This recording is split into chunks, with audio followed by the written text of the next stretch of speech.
Salutations, ladies and gentlemen. Welcome to the podcast by Storm, where social outcasts, crazy weirdos, and all around nerds convene, talk, and debate all things pop culture. With me, as always, is my co-host, Ben Radio co-host, aka the Elfin Kidder, Dolphin L. Mortimer. Good evening, everyone. We made it through another week. And I'm your host, Lifetime Lore Wannabe, the brings more pop culture. And I forgot to send the link on Discord, so I'm going to do that real quick. Professionals, folks. Yeah. To be fair, we both got very distracted in our conversation. So This is also true. I'm going to take blame for that. Someday we will get the hang of this. Someday. Let's be realistic here. We're probably never going to. We will be in our 50s or some shit probably, but we will get the hang of this someday. Assuming I even make it to my 50s, which is in and of itself overly charitable, I think. Yeah. So we got a full list. Most of it Dolphin sense, I believe. It's either stuff we were going to cover last week but didn't get to, or stuff that ran across my feed by way of the coverage of other YouTubers, and I was like, I'm yoinking this because we have to talk about it. Yeah. All right. Yeah. Copy that.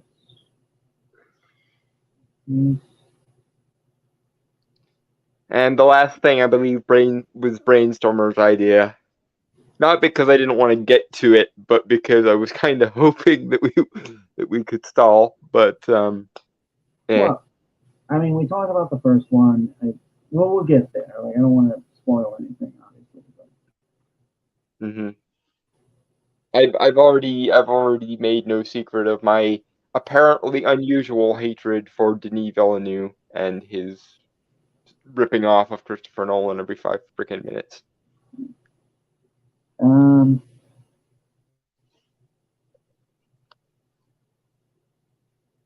Okay.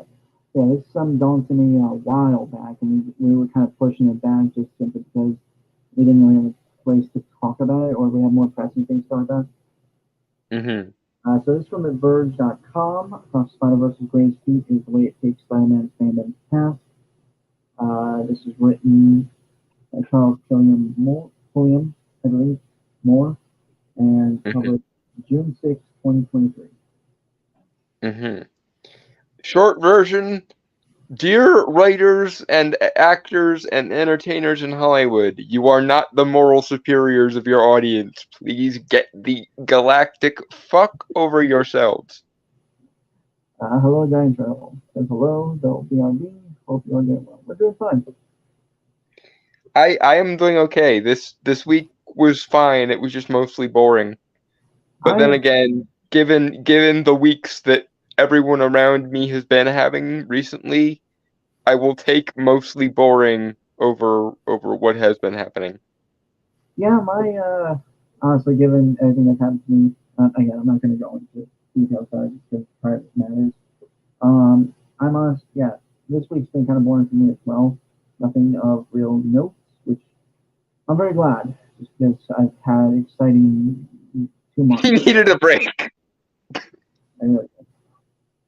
He has been living the phrase "May you be condemned to live in interesting times" for about a month now. Maybe a month and a half. I'm not entirely sure. I didn't really keep track. Mm-hmm. Okay. So I do also want to put. I also want to make note of this. Is I have not seen Across the Spider-Verse. I've heard many things about it from various people, but I have not seen it. Um, so I'm with I you. saw it. I saw it. It's fine. I can't really make many judgments on it because it's an incomplete story. Because they did rather than have the second movie actually be a complete story and lead into the third movie, like a series of sequels is supposed to. They did the Twilight Breaking Dawn / Deathly Hallows thing where they only told the first half of a story in the second Spider-Verse movie, and To be fair, if you have a movie that has enough to separate into two movies, I mean there's a lot going on. So yeah, it's not entirely dumb, and it can be done well. It's just then you run into the problem of wonder if the third one doesn't live up to the expectations set by the second one, or as I call it, the Infinity War versus Endgame problem, where Infinity War was freaking amazeballs, and Endgame did not cash a single check that Infinity War wrote. okay, so back on point is I'm just gonna be I myself am going to be looking at this article as just simply its own thing, just because I do not have the judgment of the movie to really compare to it. I know at least enough of the movie to rebut anything specific to the movie, but most of this isn't going to be specific to the movie. It's the usual embracing fandom is a toxic, amoral thing to do, and so we went out of our way to spite it. Okay. Anyway, the tag or not tag, subheader is Spider-Man Across Spider-Verse deepens the mythos of Miles Morales by turning one of the ugliest parts of Spider-Man fandom into a canonical conundrum. Okay. Again, dear creatives, you're not the moral superiors of your audience. Your job is to serve. Deal with it. Yeah. Spider-Man Across Spider-Verse shows more than a few eye-catching supervillains that Miles Morales has races around a kaleidoscopic multiverse trying to outrun a fleet of other spider people. But out of all the conceptually inspired adversaries Miles clashes with in Sony's late animated feature, the most fascinating out of the bunch is a reimagined version of a classic foe, or even a traditional character at all, really. It's an insidious, pernicious, and it's especially important, racist idea that has thrived in segments of the Spider-Man fandom ever since Miles first appeared in Marvel's comics, and the way Across the Spider-Verse subverts it to deepen Miles' lore is one of the movie's most spectacular feats. In other words, a segment of the fan base pissed us off, and so we deliberately ignored canon to piss them off. Which, by the way, has nothing to do with race. You could replace Peter Parker with a completely white, completely straight, completely white bread character, and people still wouldn't like it. Look at most of the reaction to the Clone Saga, for fuck's sake, and they were literally clones. To be fair, those characters, there are actually some really interesting characters in there. I think it's just the story itself wasn't handled. Which, yes, yeah, that's a point, and the same is true for Miles. By the way, he can be an interesting character. The issue is people want to act as though he's interchangeable with or synonymous with Spider-Man when Spider-Man is Peter Parker. Well, also, I also want to point this out. It's just like some I've seen mentioned before, is that they always make it Miles Morales Spider-Man instead of Spider-Man. They always focus that it's Miles Morales instead of him being his own Spider-Man. Yeah, and yet when the audience makes that same distinction between the original Spider-Man or the first Spider-Man and Miles Morales Spider-Man, we are called actually not to be fair, this isn't even me because Spider-Man is not my character. Any version of the character is not my character. So I'm kind of, on the outside looking in of this. But I've seen enough broad strokes, and I've had, people who do give a shit about this explain it to me enough times to where I understand where they're coming from. Which is, you want Miles to be the same, to be as much Spider-Man as Peter Parker. Despite the fact that Peter Parker has 50 plus years of continuity behind him and, several dozen different versions of that same character, and is the original inception of the character. You can't have it that way, honestly. What you really should do is give Miles his own identity, and it can be spider themed. Like, you could call him you could call him some specific kind of spider person. Like, there are dozens upon dozens of different kinds of spiders you could pull from, but calling him Spider-Man and then insisting that we regard him as much as Spider-Man as we do Peter Parker is disingenuous, and it has nothing to do with race. Again, I want to point this out is that he was transferred into the mainline continuity. I think if he was still in the Ultimate comics, like Ultimate Universe, it could have worked because he could have been the Ultimate Spider-Man. See, the other thing is, I don't think I disagree because I don't think the problem is bringing him into the mainline continuity. I think the problem is the story that should be told with Miles is a very similar story to the story that should be told with Terry McGinnis over in DC. He is the successor to Peter Parker. He is the successor to Spider-Man. Not he shouldn't be existing simultaneously with Peter. He should be the person who takes Peter's mantle after Peter retires or after Peter gains another identity of some kind. Well, Peter, if I remember correctly, in the Ultimate continuity, Peter dies. Yeah. And Miles picks up where he left off. Yeah. And there's nothing wrong with taking that dynamic and bringing it into the mainline universe. You just want to have your cake and eat it too, where you want to okay, to put this into context, imagine if they rebooted DC again, which is not hard to imagine, and in this timeline, Bruce Wayne and Terry McGinnis existed simultaneously. Do you not see how that would be a massive clusterfuck and also a problem for people who associate Batman with Bruce Wayne fundamentally? Having Terry McGinnis be a successor to Batman works. Having him be a secondary off-brand Batman in a world where Bruce Wayne is still Batmaning does not work. Angela asked, was the movie good?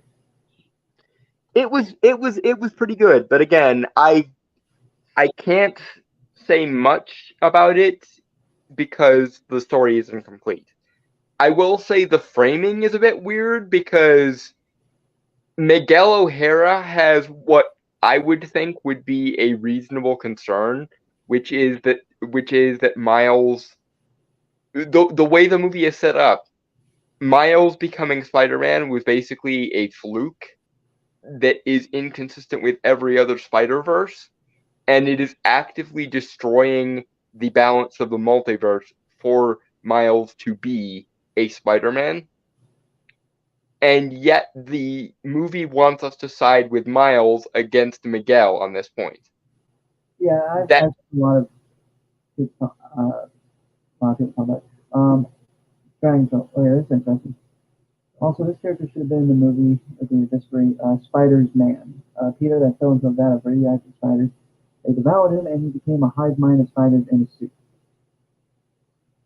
so basically the Spider-Man equivalent of Man Bat from DC. Now that would be Man Spider. Which honestly, given the mutation disease storyline, they almost did.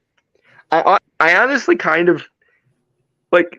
There's a part of me that wonders, like, as a what if scenario, what if Peter never cured his mutation disease? Because I like the idea that he would still try to be Spider-Man even while being basically a Spider Cronenberg. Oh yeah, no, joke I saw somewhere and found hilarious. And so I found that shit. Okay. Um. Anyway, uh, Mm-hmm. this post includes major spoilers for Spider-Man Across Spider-Verse. So proceed caution if you've not seen it. Okay. Between Across Spider-Verse currently turning it up at the box office, Insomniac Spider-Man 2 in the PS5 later this year, and Beyond the Spider-Verse swinging into theaters next March. Miles Morales is finally having a sort of cultural moment that was hard to imagine a character ever enjoying before Into the Spider-Verse. I don't know where you're getting that from. A lot of people like Miles, even though they don't. This is the other thing. Most people, even people who don't like that Miles is trying to take Peter's position, even people who do make the distinction between the original Spider-Man, Peter Parker, and Miles Morales, like Miles as a character. A lot of people just wish he would have his own heroic identity, or that they would fix things in the main continuity so that he could be the successor to Spider-Man like he was in the Ultimate continuity. And and this is how you know that this has nothing to do with race or nothing to do with, oh, you're replacing the character or this or that or the other. Because I know you're probably going to bring this up later, that Miguel O'Hara was supposed to be the, stand in for the toxic fans or some shit in the movie. But here's the thing: Miguel O'Hara is Hispanic. Miguel O'Hara is a very much a Spider-Man wannabe, but people like Miguel O'Hara possibly even more than Miles because he is his own character. He doesn't just duplicate what Peter did and call himself the same thing. For one thing, Miguel O'Hara exists in the year 2099, long after the original Spider-Man had died, presumably. Two, he was directly inspired by the original character. And three, his gimmicks are slightly different and his technology is slightly different because of how his powers and stuff work. That works. Same thing, and another good example. The reason why Hulkling Hulkling of the duo Hulkling and Wiccan is a better Hulk riff than Amadeus Show Hulk, or at least the way Amadeus Show Hulk was originally introduced. He's gotten better since they made him Brawn instead of Hulk, but that's a story for a different day. Hulkling is his own character, even though he's a big fan of the Hulk, even though he uses his powers to replicate the Hulk's abilities and even the green skin thing. Hulkling is a character who gets his powers from being half Kree and half Super Skrull. But he's a fan of the Hulk, and so he calls himself Hulkling and uses his powers to, replicate the green skin super strength thing. Unlike Amadeus Cho, who literally had to take his Hulk abilities from Bruce Banner, and apparently only one of them could be the Hulk at one time. At least, again, until they fixed it and made Amadeus Cho Brawn instead of a Hulk. But therein lies the same thing. Different power set, different backstory, individual character personality, individual character, mannerisms and so forth, who just happen to either have a fandom or a connection to the original character. Right. It's yeah. Go ahead. Well, I also want to point out, just for all the fans of Miguel O'Hara out there, his suit is red and black, not red and blue. I mean, okay, so just a little tidbit there is the thing is like they couldn't really print black back then, so they used the blue to accent it, like for the shadows and stuff. But the actual creator of Spider-Man 2099 did say that his costume is supposed to be red and black. I'm sorry, but I think red and blue works better. To be fair, it's not a Spider-Man costume. It's literally a costume made for the Day of the Dead. Mm-hmm.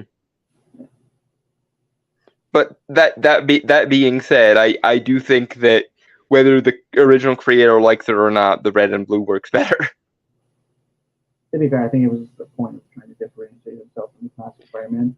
Which I get, but then again, Miguel's suit is different enough that he can have the same color scheme and still be visually distinct from Peter.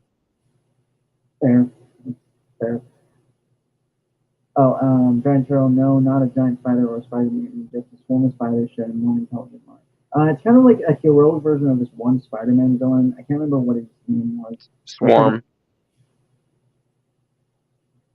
Well, no, I think it's a newer one. But basically, there's one person that had his mind transferred into one, like a parasite spider, and can possess people by like basically eating their brains and controlling that body, basically being a meat suit. Yeah, that's horrifying, actually. Damn. Yeah, Invasion of the Body Snatchers type of shit. The fact, I honestly don't think Disney or MCU has the balls to do a character like that in live action. No. No. Although to be fair, probably neither does Sony. Or that's a hard, like, that would be cause to do a R-rated Spider-Man movie. Honestly, I could see it if we still had Amazing Spider-Man. I could see it somewhat in there. It would be toned down a little bit. I can understand that, but they'd have to, because to do that properly, you'd have to go a fairly hard R, I think. Yeah. Anyway, we went so far off. Mm-hmm. Miles, 2011 debut in the pages of Ultimate Talk. Oh my god, it was 2011. Yeah. Yeah. You feel old yet? No, that's relatively not that long ago. Yeah. I know. Huh. I'm sitting there thinking like that really wasn't that long ago, and now I feel old. I think I was in like middle school when he debuted, and I got a comic, like the graphic, like the first volume of his graphic novel. Like at 2011 would have been my sophomore year, I think. Either like the latter half of my freshman year or the beginning of my sophomore year. Okay, hold on. So 2014 I started high school, and 2018 when I graduated. 7 years. I'm in middle school for 3 years. So I was in 8th grade in 2009. Then 2010 to 2011 would be freshman year. Yeah. So okay. So what? 2009, I would have been in.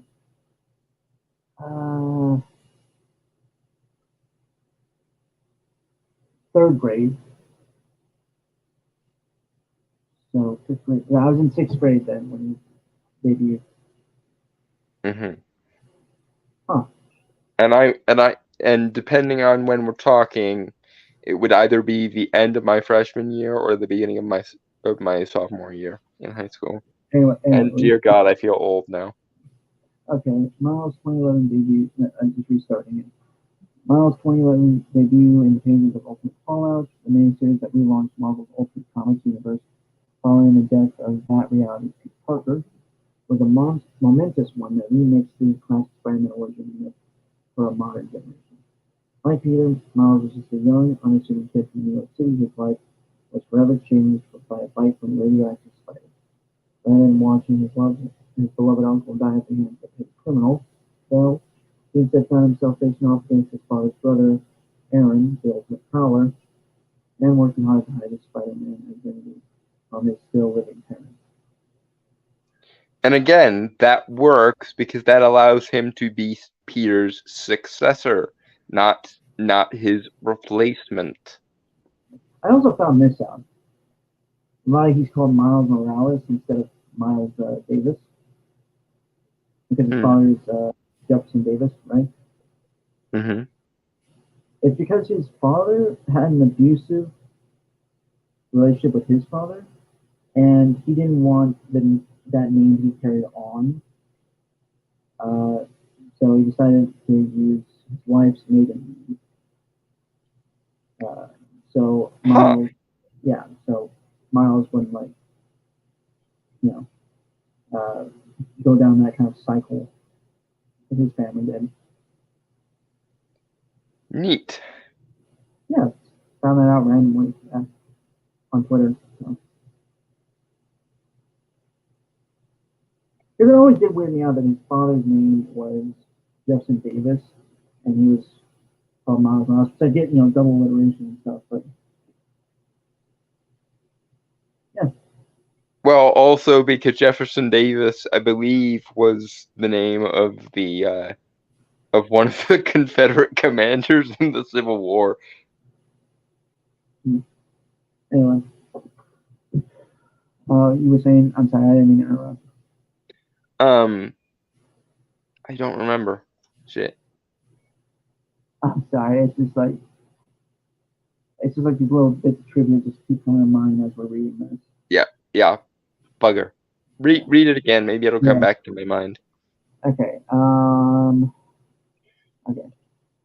2011 debut in the pages of Ultimate Fallout, the miniseries that relaunched Marvel's Ultimate Comics universe following the death of the reality's Peter Parker. The momentous one that remixed the classic Spider-Man origin myth for a modern generation. Like Peter, Miles was just a young, unassuming kid from New York City whose life was forever changed by a bite from a radioactive spider. Rather than watching his beloved uncle die at the hands of a paid criminal, though, Miles instead found himself facing... The potatoes are done.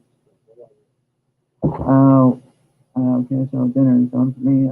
Anyway, rather than watching his beloved uncle die at the hands of a paid criminal, though, Miles instead found himself facing off against his father's brother, Aaron, the Ultimate Prowler, and working hard to hide his Spider-Man identity from his still living parents.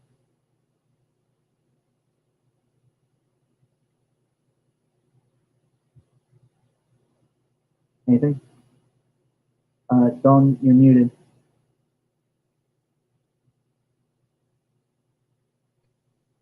Okay.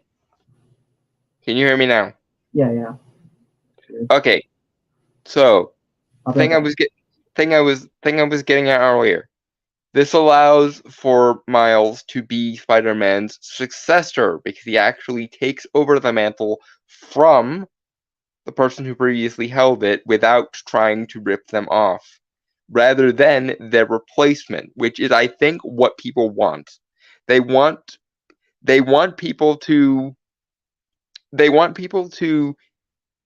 treat Peter Parker and Miles Morales as equally Spider-Man. And that's not the case. And moreover, that's not even the case with characters where this is done right, like the ones we listed previously. Even though Terry McGinnis is definitely a Batman, he is not the Batman. And they very often reference this in Batman Beyond, where Bruce still in his head refers to himself as Batman, and Terry tries to Carrie tries to pull seniority and go, well, that's my name now, and Bruce laughs it off and goes, maybe someday. That is correct as far as I can tell. And it's the same thing with all the other characters that try to do this. No matter how much you wish it were the case, there is no universe where people are going to associate the name Captain America with Sam Wilson instead of Steve Rogers, or equally with Steve Rogers as with Sam Wilson. The best you can ever hope for is people acknowledging Sam Wilson as Steve Rogers' successor, which even that you can't really do because he doesn't take the super soldier serum like a Captain America is supposed to. And also, the role of successor to Captain America is already kind of taken by Bucky, and that's always going to be a thing as well. But that's getting off into the point and making, semantic arguments. My point is, no matter how much you wish it were the case, you do actually have to make some effort to differentiate the characters. And you have to make allowances for people when they do. Because no matter how well regarded Sam Wilson's Captain America is, he's never going to be more Captain America or equivalently Captain America to Steve Rogers. Not even Bucky can manage that. No matter how much you like, no matter how much you may like, Hulkling, there's a reason why it's good for him to go by the name Hulkling instead of another Hulk, because he's never going to be the Hulk, and so on and so on and so forth. The best thing you can hope for is for these characters to have their own separate, individuated niche identities, like Terry McGinnis being Batman Beyond, or Miguel O'Hara being Spider-Man 2099. That works because the modifier allows it to have a certain level of continuity with the previous iteration, while still acknowledging we know this is a different character, we know our loyalties and our fealty still belong to some regard, in some regard, to the previous iteration, and so on. You can sometimes get away with this if you completely disavow the previous continuity a little bit. Like prior to Neil Gaiman, there was a degree of separation between the original Wesley Dobbs incarnation of the Sandman and the Gareth Sanford / Hector Hall iteration of the Sandman headed by Jack Kirby. And then, of course, Neil Gaiman came in, gave us the best retcon in history, and made sure that all of DC's Sandman run concordantly together. And that's, and that's a masterclass in how you do retcons, by the way, but that's a different conversation. But that's the only way you can do this. You would have to make Miles Morales such a different character that him calling himself Spider-Man doesn't evoke the original Spider-Man anymore. But if you're going to make him have similar powers, abilities, and aesthetics to Spider-Man, you have a couple of options. Play with the gimmick a little bit and make Miles a successor. Play with the gimmick a little bit and set it in far enough away, or play with the powers enough that it's demonstrably a different character. Play with the name a little bit so that he can be a Spider-Person without being a Spider-Man, or just give him his own identity. Frankly, I would like to see Miles have his own identity, because he doesn't need to be Spider-Man yet.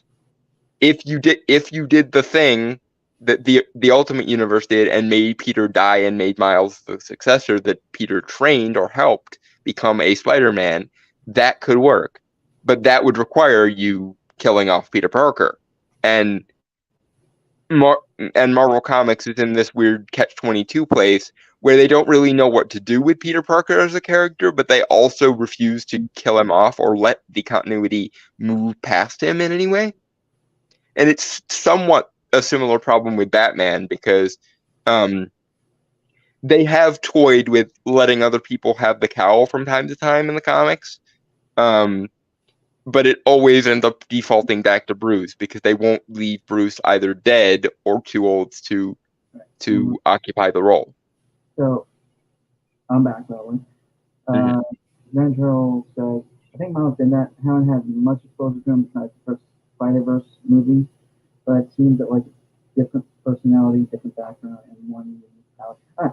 Two actually, the bioelectricity thing and the camouflage. Mm-hmm.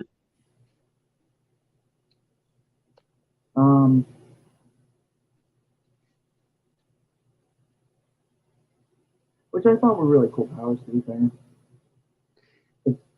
Although, to be fair, I don't think he's the only spider person to have the bioelectricity thing, because I want to say one of the clones from the Clone Saga also had something similar to that. Anyway. Mm-hmm. You know? Yeah. In Miles' early days, his having taken up the mantle of a fallen hero was one of the larger focuses of stories about him, which made sense for a young new character trying to find their place and establish themselves in a world full of more experienced costumes and vigilantes. But as time went on and Marvel's plans to keep Miles around long-term began to come into focus, it also became clear that as keen as the poster might have been about having a black Puerto Rican Spider-Man, it hadn't put the most energy into building out an especially interesting deep personal canon for him. I mean, I don't think they're wrong in that regard. Yeah, no, they didn't, and that's part of the problem. They want Miles to be able to piggyback and parasitize off of Spider-Man, off of Peter, but not acknowledge that that's what they're doing, and therein lies part of the problem. You could even and here's an interesting idea for you, writers at Marvel. Stop trying to call him a superhero identity at all. Just have him go by Miles. Just have him go by Miles Morales. Because then what you can do is you can do the thing where Spider-Man, i.e. Peter Parker, has a secret identity, and therefore, as per J. Jonah Jameson, is considered a menace because only cowards hide behind the mask, yada yada. And then you can have another Spider person who you can do the everyone knows who they are, everyone knows their name storylines with. That would be useful. That would be interesting. And it would more to the point focus on what makes Miles as a character unique from Peter without undermining and belittling the importance of Peter. And that's the other problem with all of this. The only way that these social justice oriented writers can think to make their characters more legitimate or more likable, at least in theory, is to belittle, berate, and dismiss the importance of the other iteration. All of a sudden America Chavez has to be better than Captain America. All of a sudden, Amadeus Cho has to be better than Bruce Banner. All of a sudden, all of a sudden Riri Williams has to be one-upping Iron Man or doing things Iron Man never could do, etc., etc. That is not a way to establish a character being a badass. That is a way to piss off everyone who has any pre-established connection to either the first character or your new character. Because nobody likes a cocky, overconfident Mary Sue who gets everything they want at all times and never has to earn any of it. Especially not in contrast to another character who is more three-dimensional. Anyway. You know?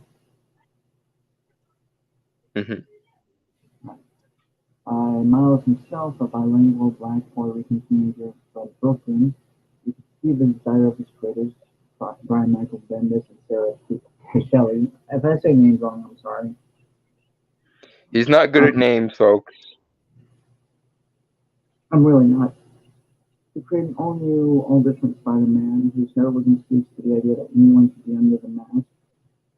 But in the lack of major story arcs centering Miles, the way his Puerto Rican identity is seldom touched upon in a meaningful way, and the fact that the character has been written by a white man for most of his existence, you could also see Marvel resting on its laurels. Okay, hold on. I know you have stuff to say, but Please, by all means, go ahead.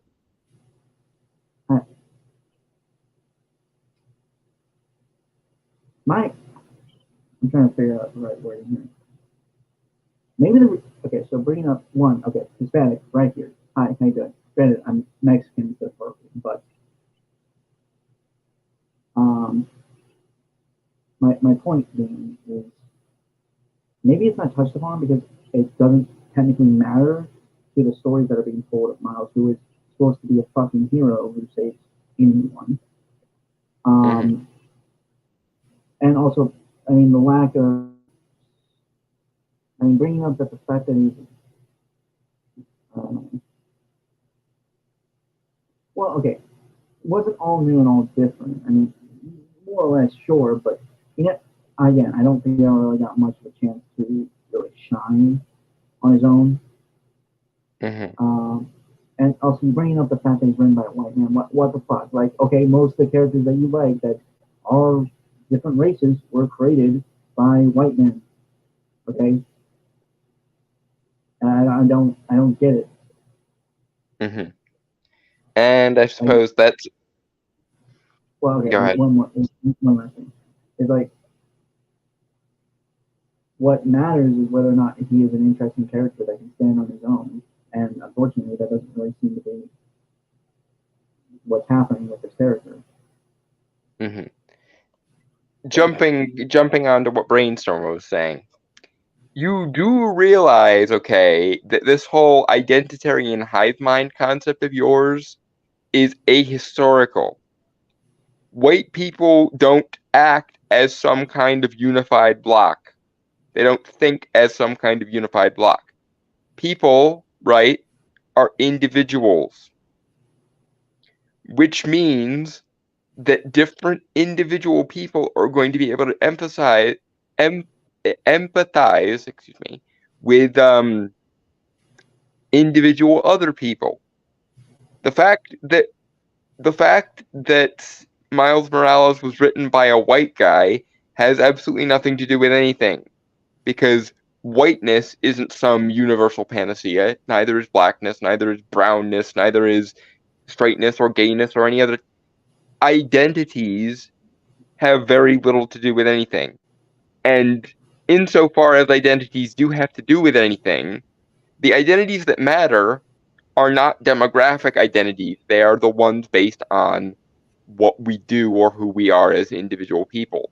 Like, for example, I am a practicing occultist with many years of experience at this point. Unsurprisingly, I happen to like magic user characters. I have a friend, or he probably wouldn't consider a friend. I have an acquaintance who I've spoken to on many occasions on the internet here called Weaponized Nerd Rage. He is a gun nut. He likes the Punisher. This doesn't surprise anyone, I'm sure. But point being, the things that he relates to about the Punisher, or the things that I relate to about magic user characters, have nothing to do with my racial, gender, class background. They have to do with they have to do with the fact that that character resonates with someone who has those skills or has an interest in those subject matters at the very least. Mutants, for example, are basically stand-ins for every kind of outcast under the sun, be they racial, be they gender, be they just, being nerds and being outcast, whatever. But everyone goes through at least one adolescent phase, or at least a sizable proportion of people go through an adolescent phase where they don't feel like they fit anywhere. And so mutants act as a decent stand-in for people who don't feel like they fit in. If you have the extra stuff, if you have the extra identity categories that make you feel like you don't fit in, great. Mutants work well for that too. But there's nothing stopping you from just being a nerd and feeling out of place for that reason, and therefore identifying with the X-Men. I never identified with the X-Men for that same reason of, frankly, in my opinion, the X-Men are, broadly speaking, too generic for me. There's not much I can gravitate to with the concept of mutant powers. I can gravitate towards individual characters in the X-Men, like, for example, Charles Xavier, and no, not just because I'm disabled and he's disabled too. The thing that makes me gravitate towards Charles is not just that he is disabled, but that he is a disabled person whose powers result or grow from his mind specifically. It's not just the fact that he's disabled, but how he goes about dealing with it. And the same could, I guess, be said for Doctor Strange, who, of course, everyone knows now, got his hands crushed in a car accident.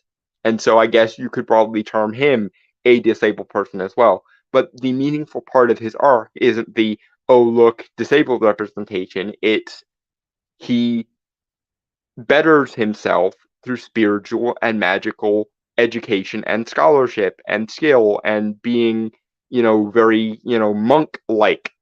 That's the part that I can relate to with Doctor Strange, and so on and so forth. This is a broad, a roundabout way of saying the identities that matter are not the ones that can be defined by demographics. They're the ones defined by attributes and skills, i.e., the things that actually meaningfully define a person are the identities, for lack of a better word, that they choose, not the ones that nature hands them. Moving on. None of that was enough to stop Miles from developing a dedicated fan base who believe in what their Spider-Man could become in the hands of writers like Saladin Ahmed, Jason Reynolds, and Cory Ziegler. Those fans and their continued interest in Miles are a big part of why Sony's decision to place him at the center of Into the Spider-Verse made so much sense after years of studio cranking out one live-action Peter Parker Spider-Man film after another. But aside from it being such a drastic stylistic deviation from the Marvel features audiences have grown used to, another major reason Into the Spider-Verse felt equal parts audacious and necessary when it was first announced was because of how much hostility there has always been to the very idea of Miles Morales being Spider-Man. I'm not going to say that there wasn't, because I'm aware of people saying that they don't like Miles, which is fair in some regard. But I do think it's extremely disproportional to what this article would imply. You would think that based on what this article just said, that Miles would be considered part of the all new, all different SJW variety of characters, but that's not the case. Of the social justice oriented successors to established characters, Miles is probably the most well liked of all of them. Specifically because that relative to the other SJW characters, he does have his own character and background. And frankly, people like Miguel O'Hara even more than that. So I know they're going to try to frame this as a race thing or oh, you just don't like having your, white power fantasy subverted or whatever the fuck. But people never had a bad word to say about Miguel O'Hara ever, because he was his own character. And most of the criticisms directed at Miles are due to the fact that in some ways he's kind of not his own character. And here's the thing with All New, All Different, and I almost mentioned this earlier and I forgot to. If your selling point is all new, all different, then you actually have to make some effort to differentiate characters. Not by adjusting identities and surface level decals, but here's an idea. All New, All Different implies a change in the character's power set, a change in the character's background. Like, if you're actually going to do basically what amounts to an alternate universe, an All New, All Different, then you actually have to then you actually do have to meaningfully change things. And the way these things work, some of those changes will be lauded. If you can add something to a character that previously was off the table, then it can we can reboot the universe again and that part can remain canon. And some of the time those revamps and reinventions are going to die on their ass because they were bad ideas to begin with, or mostly just an excuse for subversion. Again, I'm gonna use the example of Neil Gaiman's Dream of the Endless. Prior to Neil Gaiman's run of the Sandman, there were 3 different distinct iterations, if you like, of the Sandman in DC Comics. It was Neil Gaiman's genius at the time to not try to say all those other Sandmen don't exist, or try to say my Sandman is a true Sandman. What he did was he saw the existing continuity, saw a bunch of potential gaps in it, and decided to fill them. He did what I like to call an inclusive retcon, because there are 2 different kinds of retcons. There are the exclusive retcons, the ones that ignore or try to rewrite existing canon. And then there are the inclusive retcons that rely on filling holes within existing canon and adding new substance to the matter. And that's why Neil Gaiman's Run of the Sandman is one of the most lauded comics in comic history. Because rather than say, oh, those other Sandmen don't matter, or they're some kind of cheap knockoff, or yada, yada, yada, what he does, and it easily could have turned into that, especially given the, mystical epification of Dream of the Endless. What he did instead was he tied in as many threads of the existing continuity as he could, and then he found an overarching narrative that combined them all and established a new and epic cosmic side of the DC universe that previously hadn't been alluded to. That works. And if you're gonna do an all new, all different, some ideas might end up like that, where it scratches an itch we didn't know we had, and then you can bring it into new canon. But some ideas will inevitably die on their ass because they were dumb ideas. But that's the thing. Because of this moral high horse of yours, you can never make that differentiation. You can never say, well, I guess that idea was fucked up, but this idea over here seems to be working, so let's run with that. You can never make this differentiation because you derive some kind of moral element from this, where either the fan base has to buy what you're selling wholesale with no criticisms or no issues, or they are immoral and deserve to be spited on purpose. That's where you're doing, because there are elements of All New, All Different that actually do work, kind of. Like, for example, the idea that Doctor Strange has to pay for his magic use, which previously was alluded to in vague ways, but was never really it was never really crystallized the specific rules that were involved in it. So there was actual leeway for that. The idea that he basically kind of, the magic he uses kind of mutates him and he becomes an eldritch terror in his own right, that works too. And it actually kind of fits in with the kind of pseudo psychedelic Lovecraftian shit that Doctor Strange is known to deal with. The idea that he still acts like a playboy surgeon even while he's in sorcerer mode, however, doesn't work.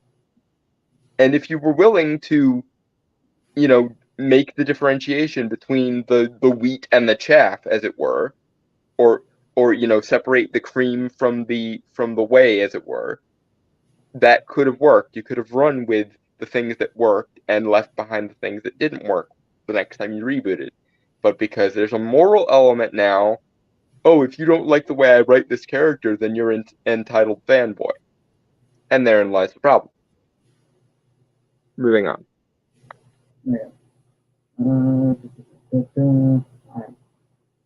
Giant Turtle, out of curiosity, what do you guys think of what we have been seeing lately? That the comics basically a form. Bless you. Thank you. Let me start over. Out of curiosity, what do you guys think of what we have been saying lately? That these comics are basically a form of self-therapy for these people and their Twitter weirdo friends. I'm iffy on it. Yeah, I'm split on it too, Dragon Turtle, and I know what you're referring to. Nothing else because I was unaware of someone was saying that. I don't think it's really. I think the issue is that they get too self-insert. And see, I'm gonna disagree with you even there, because I will defend self-inserts. I will defend the idea of I will defend the idea of self-inserts. So I was too broad. Let me like kind of re, re let me explain myself on that. Obviously, when I mean self-inserts, and don't get me wrong, I agree self-inserts can be good. What I mean by self-insert obviously is the more generalized term of like very just to the type of self-inserts I am describing are Fanficky. Again, that feels like it's insulting. Like again, I've read a lot of fanfics and they're actually really good. So I know, but the stereotype of fan fiction, as opposed to quote unquote real writing. There, best way that I could describe it. I mean, yeah, like fanfiction does kind of work in this regard, but give you a more precise point on it, I Here's guess. here. Sorry, go ahead, and then I'll go. The best way I myself can describe it is writers of these comics these days do not care about writing a story that sticks or works, while also, I guess, to be kind of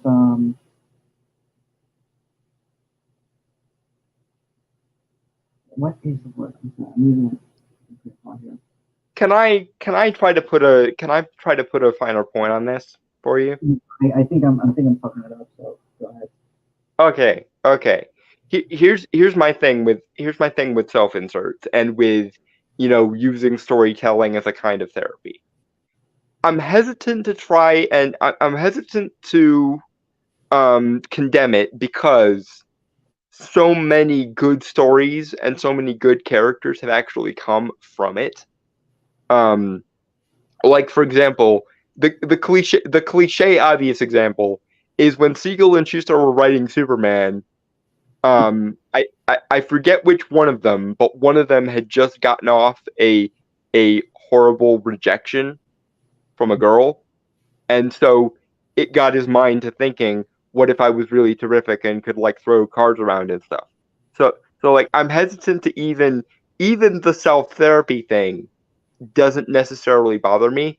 Here are my rules with regards to self-inserts, because people all the time they will chalk this up to just it being a self-insert thing and that itself being the problem. Here's the thing. That there are I'm going to narrow it down to three, or try to narrow it down to three problems with the way they do self-inserts versus what I would call proper self-inserting. Number one, if the self they're inserting just isn't that interesting to begin with, that's a problem.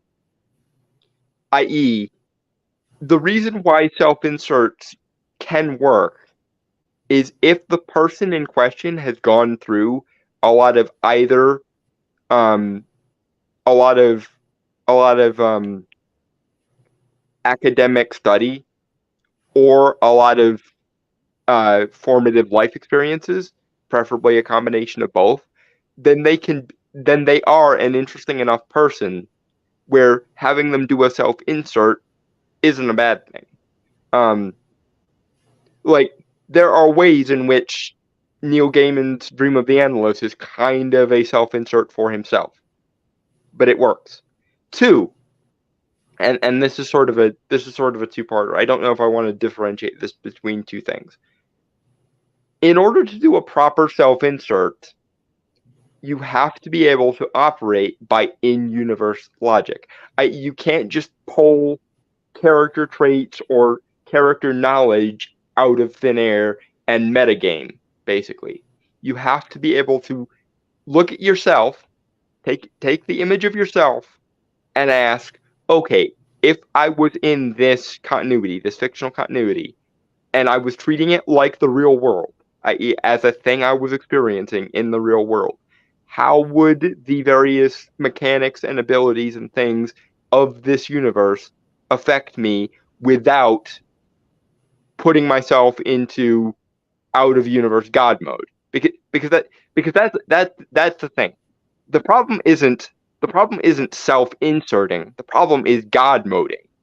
I guess would be one of the ways I would put it, because they don't actually insert themselves into the in-universe logic of the setting and then play the ball where it lies with both the virtues and the limitations of something or someone within that universe. They bring in their out-of-universe understanding of the setting and essentially use that out-of-universe understanding to metagame, or they ignore half of the in-universe logic and just say, well, yeah, but I'm super special, so I get extra powers or extra mechanics or extra gimmicks or what have you, instead of abiding by the in-universe logic of the setting. And I guess that segues into the third thing, which is, in order to do a proper self-insert, you have to have this thing called self-awareness, which means being capable of endowing a character with all of your complexities, or at least as many of them as you're aware of, which means giving the character both your virtues, if you have them, which is another problem, which relates back to my first problem of, if the self you're inserting just isn't that interesting to begin with, then there's problem number one. But also, in order to self-insert in accordance with my second point about operate as much as possible by the in-universe logic, don't put yourself in God mode. You have to bring both your virtues or your positive character traits, your neutral character traits, and your flaws, foibles, or failings. And you can leeway it to some degree in that you can make yourself a more epic version of yourself. But here's the trick. If your virtues are epicified and actualized to a higher degree because of the nature of the setting or because of the nature of the character, your mannerisms and neutral qualities and your negative qualities should also be just as actualized and epicified. Those are the three rules of how to do a proper self-insert. Number one, you have to have an interesting self to begin with, which means you have to make some effort to make yourself somewhat interesting in reality before you can insert yourself into a fictional universe. Two, you have to abide by in-universe logic and don't put yourself in God or Mary Sue mode, and operate as much as possible based on, if you were actually in the setting and taking it seriously, how would this setting affect you? And of course, three, you have to actually know something about the self you are inserting. If you don't, then all you're going to be is either a straw man or a steel man of yourself, and probably some combination of both. The fourth problem, of course, is that these people don't value in-universe logic or characters or universes at all in fiction or in reality, frankly. They Um, see everything as a means to an end, and that's another problem. But it's not exactly germane to the self-insert issue. okay, Dragon Turtle. I agree with it. Authenticator, presumably some for DMPCs. They can be well done, but are just such a minefield, most of them being inherent to the person, ego, restraint, etc. I subscribe to the overly sarcastic production's definition of a mere skill, and the most important part of that, arguably a standalone, is warping the canon, characterization, and logic to service them. Yeah, that's fair. And the same, I guess you could say for like God mode as well, like when the character has inexplicable meta knowledge. Yeah. Also, just a little side note. I think we can all agree is that overly sarcastic productions is like a really great channel to watch, specifically about like writing and stuff. Right, and the fun thing about them is I don't agree with them on everything. Oh yeah, no. Um, I in fact I think they're wrong in a lot of things, but it's at least a basis. It's at least a foundation for a conversation, or gives you something to aim at, I guess. But as a general rule, and I know I would say this because I came up with the rules, but like I think as long as you follow those 4 rules, make sure your actual IRL self is well rounded and interesting enough that it could be the basis of a character. Operate by in-universe logic and don't put yourself in Mary Sue or God mode. And have self-awareness about every part of yourself, not just the ones you prefer to focus on. And also don't use a piece of art like a means to an end. I think as long as you can operate by those 4 rules, you can do a self-insert well and it'll actually come out well. But it's just a matter of abiding by those 4 things, which apparently is fucking anathema to so many bad writers. Okay. But I mean, look at the relationship between Harry Dresden and Jim Butcher. It's very obvious that Harry is in large part Jim's self-insert, but because he abides by those 4 rules, Harry is a very interesting and compelling character. As much as I sometimes want to smack him, Okay. but even that shows that Jim is self-aware enough to put his flaws into the character, not just his virtues. Okay. So I'm gonna read these last couple of things, Giant Troll, and then we're gonna move back to the article. It's serious. The other 2 qualifiers are no meaningful flaws and overpowered. But for the third one, I've heard it described as a narrative black hole.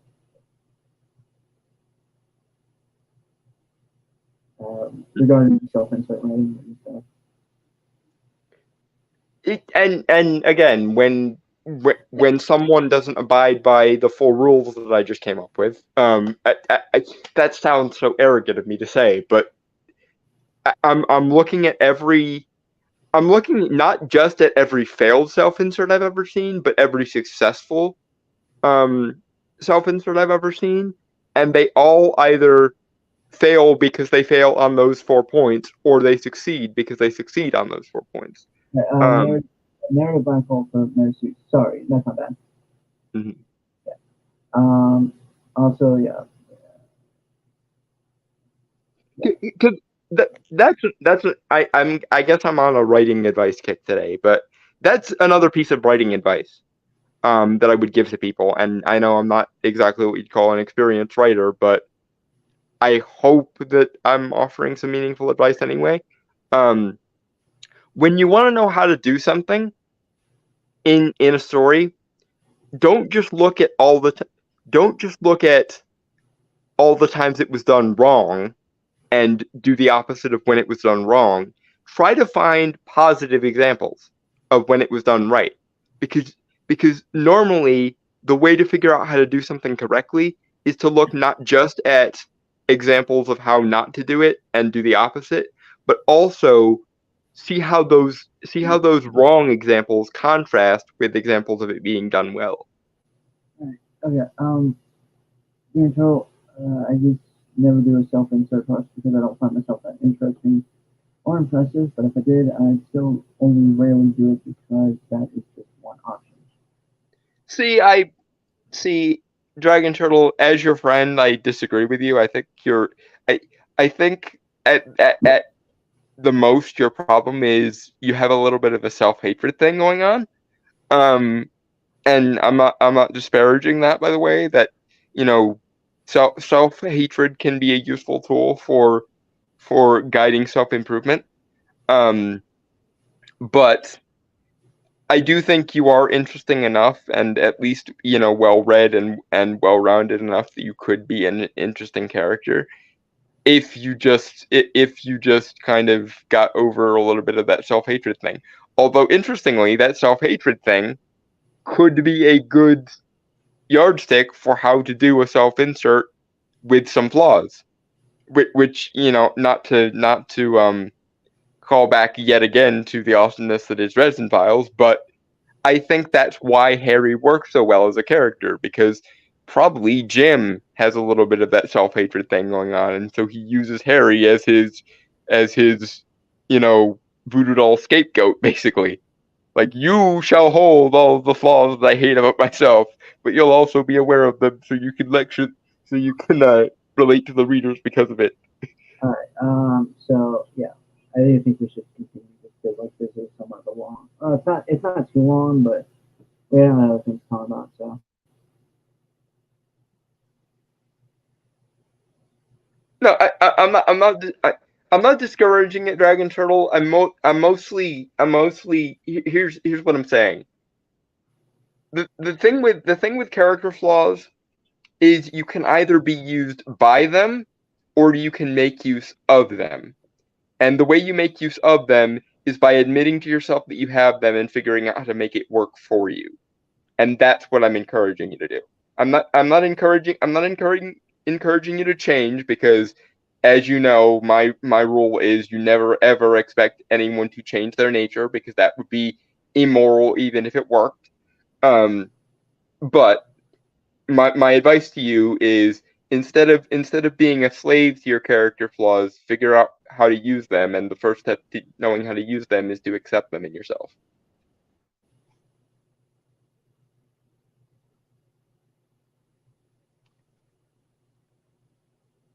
anyway, move on. Mhm. Yep, moving on.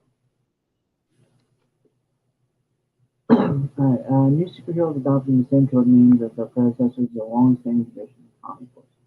But when Miles first became the new Ultimate Spider-Man, there was such a pointed backlash from some readers that Marvel's then editor-in-chief Axel Alonso felt that felt the need to state that Miles' creation was a politically correct move. Alonso's assurances were well meant, but in his insistence that only it's Miles' heart that matters, not the color of his skin. The former Marvel executive is also crossing over the degrees to which the color of Miles' skin, in addition to the substance of his heart, was defining people's reaction to him on both sides of the conversation. See, and there's your problem. You say that his skin doesn't matter, and yet you go out of your way to make it matter at every turn, or make it seem as though you are focusing on it at every turn. And that's why Miles will never click. That's why Miles will never rise out of that's why Miles is such a hard sell, because people try to see him as an actual person, and yet at every turn either the writing or the writers and editors make a point to remind you, oh hey, remember, this character is the embodiment of a race. Oh hey, this character is the embodiment of a race, and so on and so on and so forth. Mind you, that never happens with white characters. Never. Because we understood the notion that what defined these characters was not their race or their gender, but their individuality. And that's what's missing from Miles in a lot of ways. It's the hyper focus on his identity over his individuality, instead of his identity growing out of his individuality. Well, that and also he never had a chance to be his own Spider-Man. Well, okay, that was actually what you were basically saying. I'm sorry. Mhm. The thing I was going to say was he also was never really given a proper rogues gallery. Yeah, and again, you could fix this in 5 minutes if you just were brave enough to have Peter either retire or take up a new identity.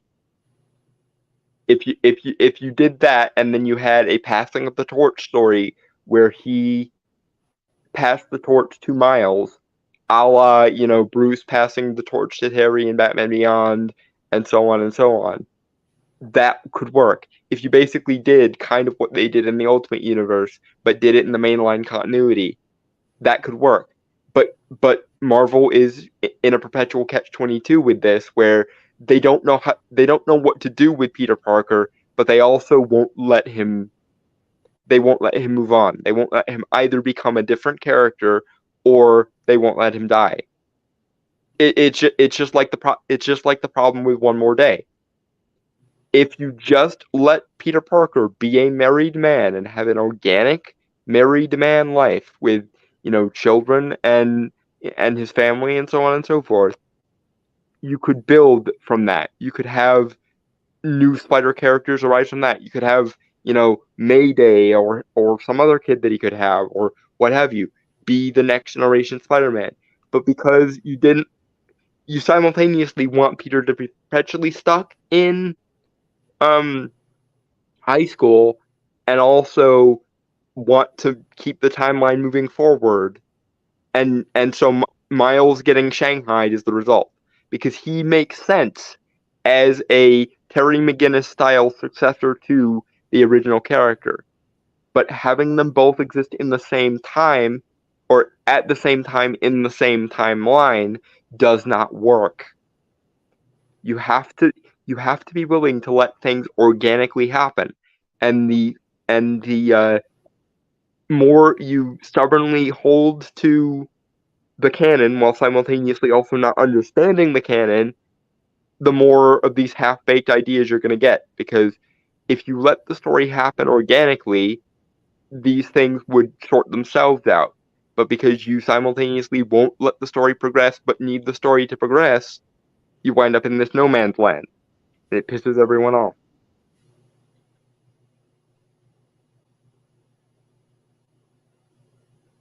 Well, Yep. all right. None of the Not My Spider-Man isms that's cropped up in response to Miles in certain segments of the larger Spider-Man fandom has been able to stop the character's rise in prominence, but the idea that Miles somehow isn't really Spider-Man or as good as Peter Parker is still easy enough to find in certain segments of the larger Spider-Man fandom, and the most impressive thing about Across Spider-Verse story is that it takes that concept to task. Because it's correct, you idiots. Because even if Miles becomes a Spider-Man, he is never going to be the Spider-Man in exactly the same way as Terry McGinnis, for all of the awesomeness that is Batman Beyond, is not Batman. He is Batman Beyond. He is a separate character. He is a successor. He is the next generation's Batman, etc. Well, Miles should be the same thing. He should be a derivative character. He should be the next generation Spider-Man. He should be something like that. But you can't simultaneously have him be Spider-Man and demand that the audience see him in Spider-Man or as Spider-Man in the same way as they see Peter. Just just like for all that people grew up with Wally West as the Flash, for all that people grew up with, Barry Allen, there's always going to be someone who brings up, oh hey, remember Jay Garrick exists. And DC has some leeway there because, by playing silly bugger with timeline and universes, you can have multiple generations of the Flash, or you can have multiple universes of the Flash, each of which being slightly different. Like, for example, um, uh, Alan Scott, the original Green Lantern, is not a Green Lantern in the Silver Age space cop sense, because his powers and power sets are completely different from the, space cop iteration that became popular later. And so no one is upset with Hal Jordan for replacing Alan Scott, because he's not a replacement. He's a different character with a slightly different power set who happens to have a similar gimmick. If you let Miles be that, if you let him have slightly different powers or a different power source than Peter, or you let him be his own gimmick character, that could work. But because you want people to see him as identical in terms of legitimacy to Peter, you get people pissed off. Because people who want Miles to be his own thing are pissed off because they want him outside of Peter Parker's shadow. And the people who want Peter Parker to at least be respected are pissed off that you expect a character who just showed up in 2011 to have the same cachet as a character who's been doing things since 1963.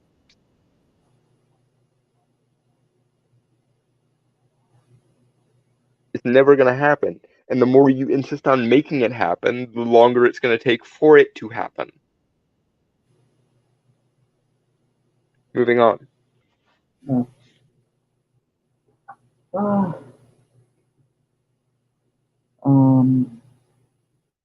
Though a villain with grotesque universe-hopping powers is what puts Across Spider-Verse's Spider Society on high alert, it's Miles. Miles is unauthorized tampering with the canon-defining events of another Spider-Person's life that puts him at odds with Miguel O'Hara as Spider-Man 2099. Throughout the film, O'Hara repeatedly emphasizes how Spider Society works to maintain multiple stability by ensuring that Spider People's canon events, things like their uncles or police chief fathers dying, unfold the way they're meant to.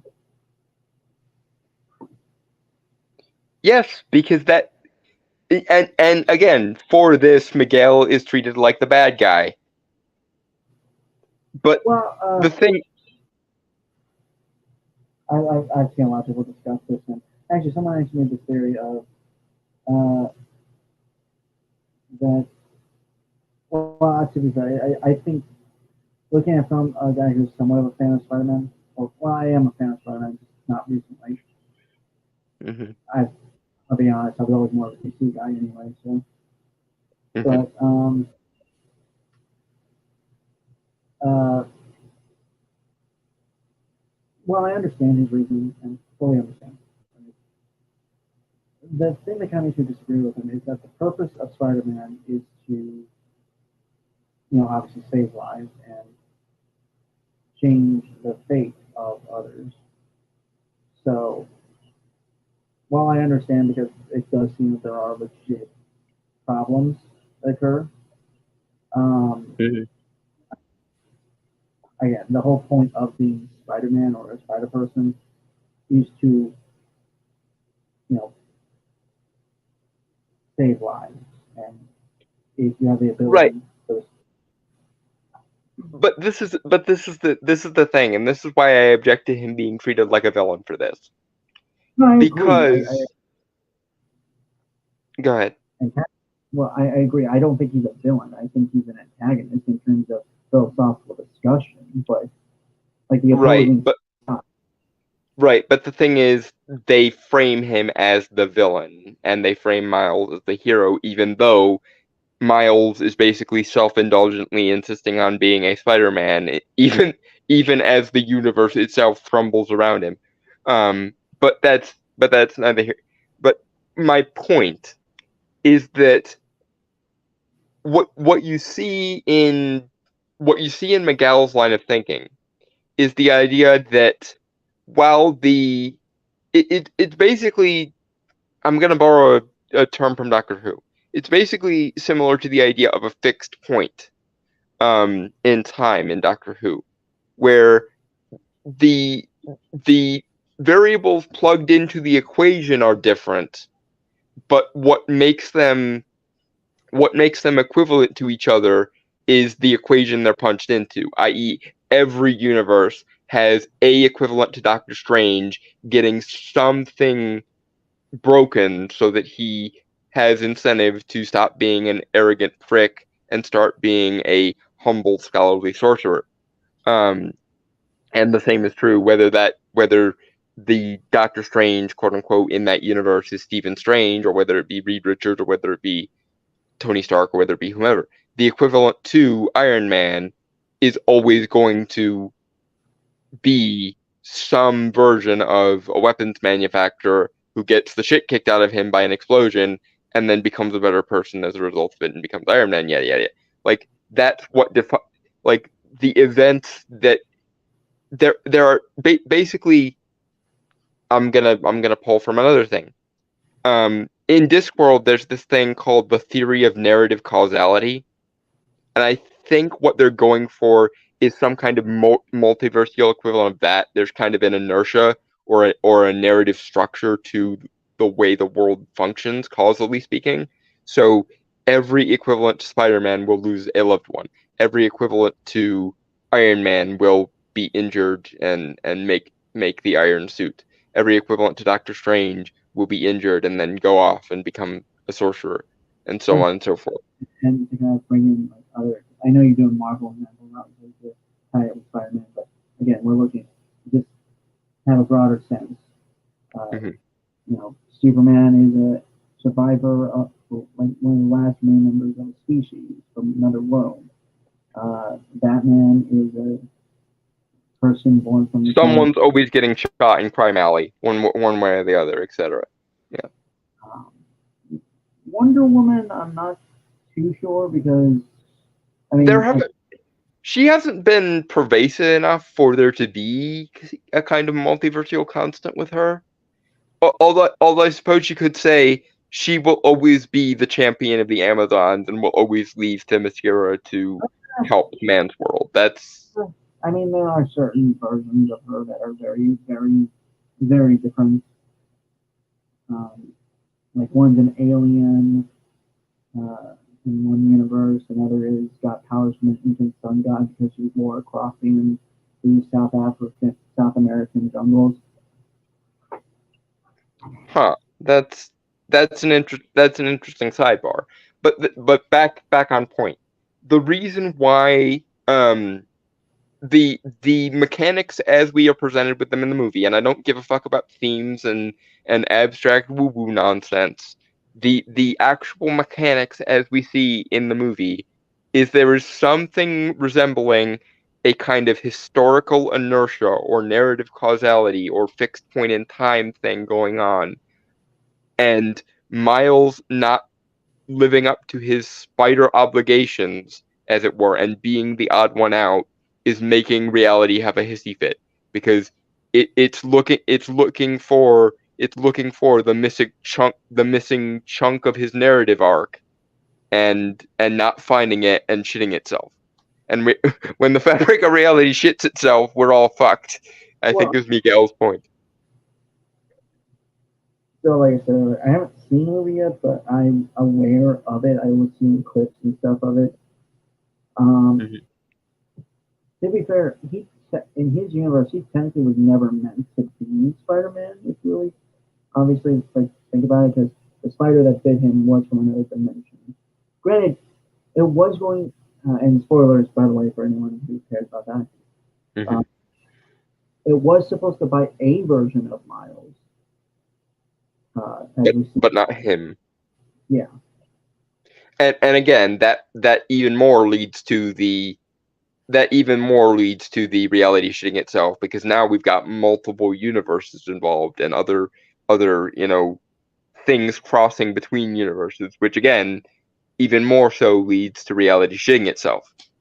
Yeah. And while you can make the argument of reality shouldn't be like that, but it do, the thing is, I don't care about your thematic nonsense. I don't care about your subverting of expectations. The in-universe logic that you set up is going against you, which leads me to the question of, did you set this up this way just to be subversive? And most of the comments by the creatives behind the movie said, yeah, we literally wanted to create a storyline that does not make any sense in order to subvert the idea that canon matters. And yeah, no, be it in universe or out of universe, get fucked. You're literally going. We're going to create a universe where everything in the multiverse is destroyed, just to make an abstract point about how narrative causality is a stupid idea. Do you see how that's like a child tantruming because they didn't get a piece of candy they wanted? That's basically the ethos you're doing. Where reality doesn't function the way I want it to function. Where, well, sucks to be you. Reality still do what reality do.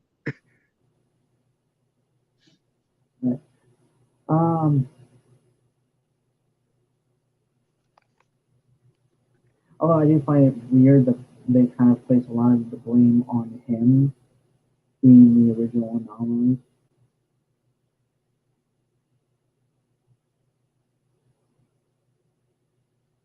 Well, because because reality has certain narrative checkpoints it has to meet to maintain equilibrium, and his existence kind of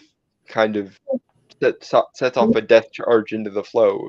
I'm simply saying that he didn't get a choice to be bitten by the spider.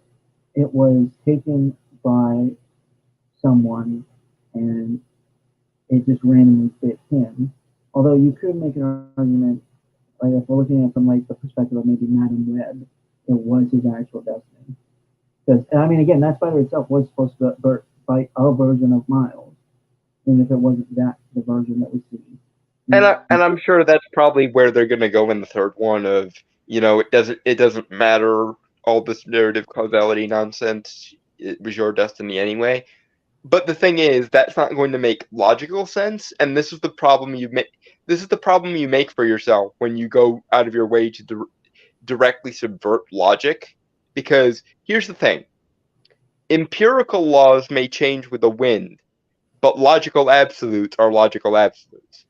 I.e., no matter what universe we find ourselves in, some semblance of logic has to be maintained in that universe. Otherwise, the entire mechanism of existence breaks down.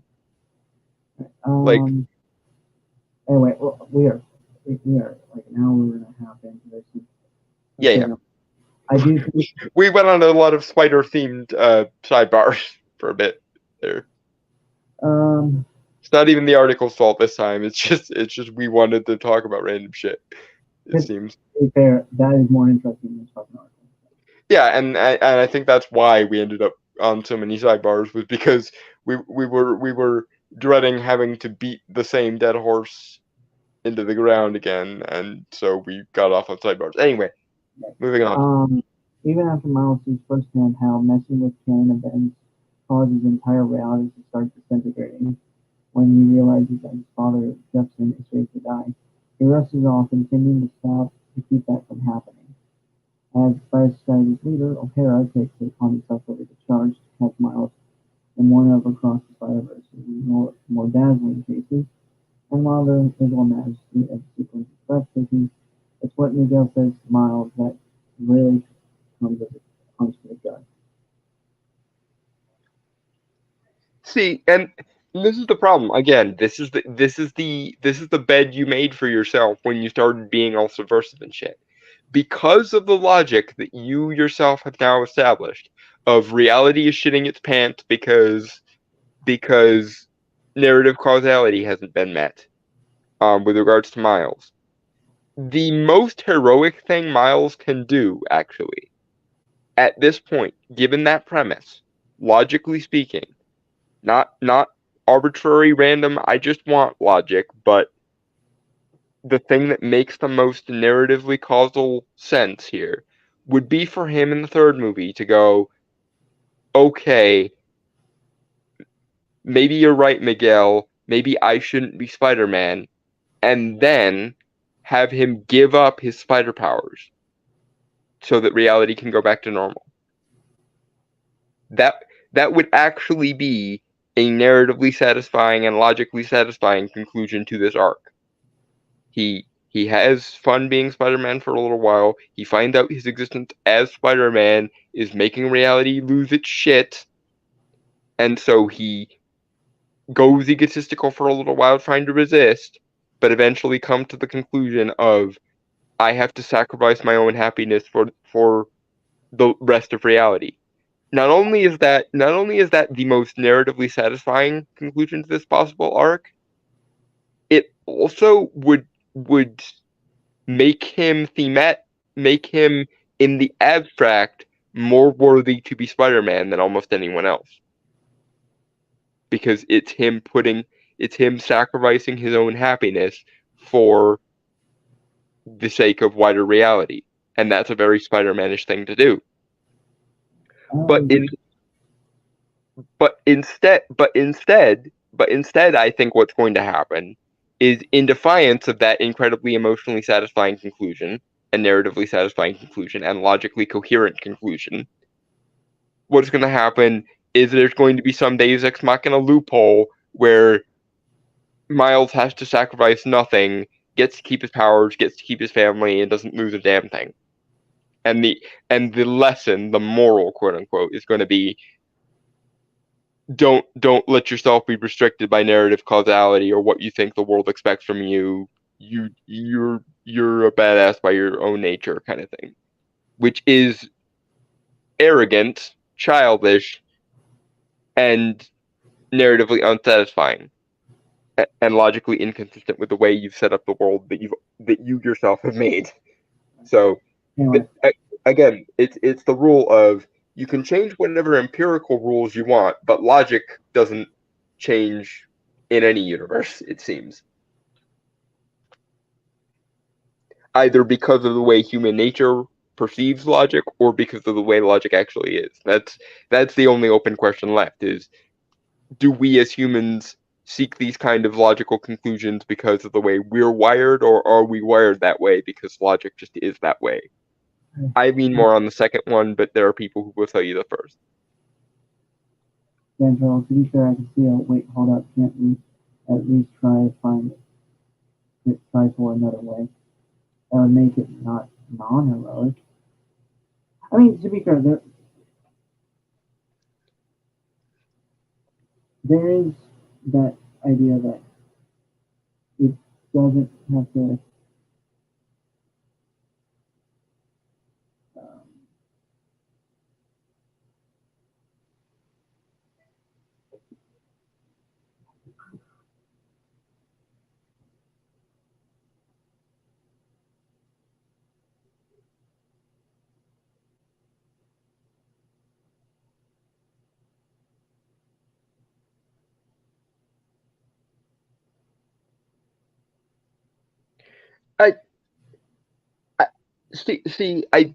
I can see where you're getting that, Dragon Turtle, but I don't think so in this instance, because I'm not the one who made a point to highlight how much Miles' existence as Spider-Man is making reality shit the bed. Again, they are framing Miguel O'Hara as basically the audience insert, and also the villain. So they are making a point of, hey Miles, what differentiates you from all the other Spider-Men is that you haven't suffered enough, and it's making reality shit the bed. So I'm just responding to the problem as it's been set up to me. Granted, I'm biased in favor of the, yay narrative causality, yay logic thing, but can you honestly tell me it would be satisfying to have this in-universe mechanic just be brought up, made a freaking big deal out of, and then just have it be immaterial at the end, so that Miles literally doesn't have to suffer in order to keep his powers? I'm sorry, but based on what makes sense here, I don't think that would be emotionally satisfying. I think that would make him seem like some Deus Ex Machina Mary Sue. And I like Miles enough that I don't want to see him be seen as a Mary Sue. I I, I I don't want the laws of logic have to not have to apply to him to make this work. I want them to find a logically coherent conclusion to this. And if they can find a logically coherent reason why the rules don't have to apply to him, I will eat crow. But from what I can tell and from what I've heard from the authors of this piece, they seem to be deliberately spiting narrative causality on purpose to make the point that it doesn't matter, which is false. Right. Anyway, moving on. Despite the fact society being composed of seemingly nothing but cool, weird side people born out of unbelievably improbable circumstances, Miguel tells Miles point blank that he himself is a dangerous multiversal anomaly, the original one, due to having been bitten by a spider from another universe in the previous film. Becoming Spider-Man, Miles deprived another universe's Peter Parker analog of their chance to become a hero, and the implication is that an entire universe crumbled as a consequence. And see, there you have it. Miguel is not the villain here. Miles narcissistically going nuh-uh and running and trying to escape his and that's the thing. He's not trying to find a way out of it. He's not trying to his reaction wasn't, I'm sure there's a way around this. Let me go hit the books. Let me, go full quantum physics and see if I can figure out a way out of this. It's just, I refuse to suffer in order to justify being Spider-Man. I refuse to be held accountable for something that wasn't in my control, even if it's my fault, even if it is, ostensibly my fault. And it's the closest analogy I can make is Multiverse of Madness, because I think a lot of people who watched Multiverse of Madness did think that the universe was going out of its way to justify Wanda's actions, but in that case, it was less that the movie was actually doing that, and more that the people watching it just weren't fucking paying attention to the movie they were watching. Whereas in this case, I think the movie is explicitly trying to convince us that Miles narcissistically panicking and running away from his problems is the correct answer, and that Miguel's point, which is basically the writers putting the fans' criticism in Miguel's mouth, is him being short-sighted and childish or something. I also want to point this out. And again, I understand his viewpoint. Don't necessarily agree with it, but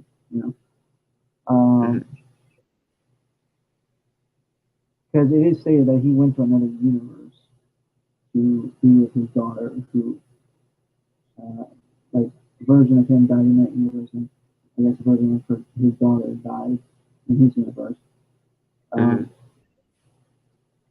remember watching someone talk about this. Well, not one. I read a comment in like a clip I had watched, but it kind of brought the downfall of that universe, because the death of that version of him was to set his daughter to become the spider person of that dimension. The theory, at least, that was a fan theory, at least. Yeah, and I agree with you, Dragon Turtle. It doesn't have to be an asshole, but it seems like, and again, I'm going off of both the movie and what the people who made the movie said they wanted to make the movie about. It seems like this entire conundrum is made specifically to extol the quote-unquote virtues of ass polling, because yay, we can Deus Ex Machina, canon doesn't matter. And if they find a way to not do that, I will retract my statement. But for now, it seems like they actually consider the ass poll version of the story to be better than the actually logically and or emotionally satisfying version of the story, which is where they are wrong. Anyway, move on. Mm-hmm. Another one. I do think we're gonna have to move the, the third article next week. Just given time. Which article? Reddit one. Oh yeah. Yeah. Okay. Yeah, another one of Across the Spider-Verse's more spectacular feats is how, even after introducing you to so many new Spider-People like Spider-Punk, Spider-Bite, and Spider-Woman, who clearly aren't just different versions of Peter Parker, the ghost assertion that Miles doesn't belong still stands with weight. It isn't just that Miles is Afro-Latino, it's that he's from another dimension or that he's caused chaos in places he's not supposed to be. It's that he's not the Spider-Man a universe was supposed to have. And in context of the scene, it strongly implies that person was meant to be Peter Parker. Okay. Yes. Okay. I have a few. I'm sorry. I have a few things. Now, again, Go I've ahead. seen where Miguel's coming from. Obviously, like again, if Miles wasn't bitten by, logically, yes, possibly Peter Parker wouldn't have died. In the first Peter Parker in the first movie. Mhm. Granted, if you think about what if, there's too many like variables to really contemplate how the fuck that shit happened. Yeah, But multiverses are designed to basically be a head fuck. yeah, same with time travel. But Time travel is less so because there you at least have the idea of logic and causality can still function, but multiverses are far more of a head fuck, I think. I think they're both head fucks for different reasons. To be fair, I think when time travel is turned into a head fuck, it's because they don't really understand how causality functions. Like the okay, best use of time travel I've seen recently is in the Librarians TV show when they did time travel and also when they did Prophecy. Both of them were dealt with really well because it ends up being a self-contained piece of logic instead of pulling the multiverse shenanigans. yeah, but yeah.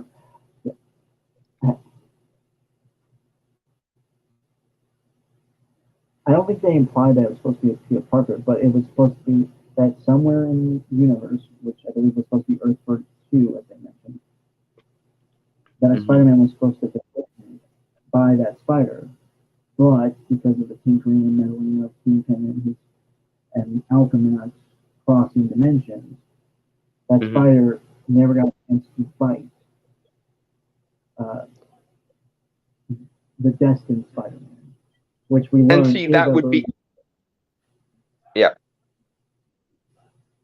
That would be another way around this is if Miles manages to track down that spider and set things up so that it did bite well, now the spider's the oh well then yeah, you'd they showed it you'd in the almost first. have to you'd almost have to introduce time travel on top of multiverses then, because if you could go back and not kill it and then have it bite the destined Spider-Man, then this could fall. Either that or get a spider in your dimension, get a spider from your dimension. There was a Spider-Man for like 10 years in Miles' dimension. Right. Get one from there, cross the dimensions, have it fight a spider person. Right. To balance it out, yeah. Yeah. That would be the non we're being subversive little shits way to end this properly.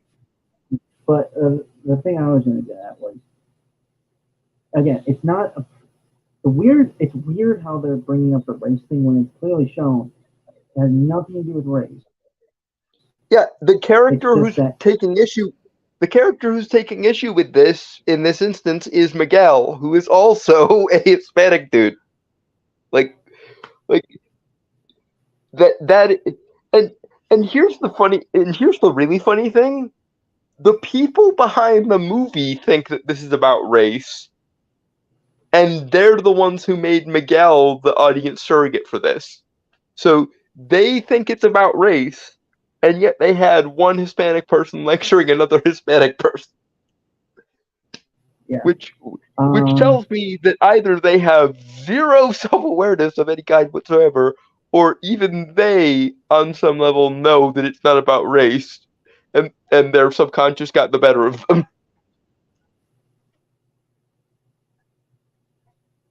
But yeah, it's just it's weird to me. Like, yeah, it's not implied. I don't think it's implied that it was supposed to be Peter Parker. It's just that someone else was supposed to have been bit by that spider, but never did. And so in the universe out there, and again, we're shown at the end of the movie what happened in a world without Spider-Man. It was supposed to have a Spider-Man. It was chaos and crime was rampant and shit. Yeah, because reality shits the bed when the narrative causality gets broken. Yeah, and which makes fucking perfect sense. It's just that again, according to them, because again, they're not like thinking on this like grand cosmic level of things, or they are, but not in like that, not in the way that they probably should be. They're looking at they're thinking in terms of themes and out of universe metaphors instead of operating on in universe logic at all. Like, I'm talking about like the Spider Society and Miguel O'Hara. Like they're not looking at it from the grand. They're not looking at it from the grander way, and specifically the way that just because it didn't happen this specific way doesn't mean it wasn't meant to happen. Like Destiny itself is a tricky thing when you try to like actually figure it out. Well, yeah, and that's where you would want to introduce a Madam Web type character, or what was the name of the like spider god who was linked with Peter in certain storylines? I think it's supposed to be. I think it's supposed to be Anansi, but I could be either that or Arachne. One there was a spider god of some type that was somehow linked with Peter for a little while in the comics, and then they retconned it, of course, because people bitched. But there is a spider god that connects to all spider people. Like it's supposed to be it takes the shape of the spider that bites them and gives them like a totem within them that links them to that universe and stuff. Yeah, so like you'd either want a Madam Web type character, which I would love to see because I absolutely adore the version of Madam Web who is the Beyonder's understudy. She is one of my all-time favorite characters ever introduced outside of the comics. But you could also have it be the Spider God that links them all. I would say fusion of both, but both I think would be cool.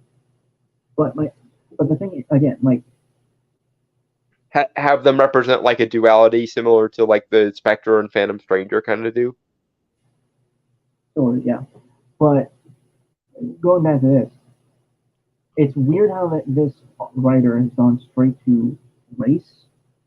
Just because, again, from what I remember seeing of that movie, again, I haven't seen the whole thing like in its entirety. I've seen like clips and stuff of it.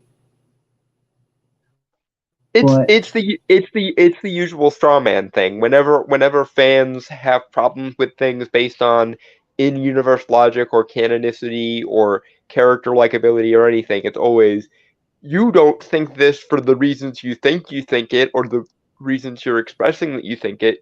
You think it because you secretly have racism and you just don't want to confront it. There, it's that I know what's going on in your head better than you do bullshit that they do. Right. Although it does show something interesting. I'm sorry, like a little tangent here that I kind of respect about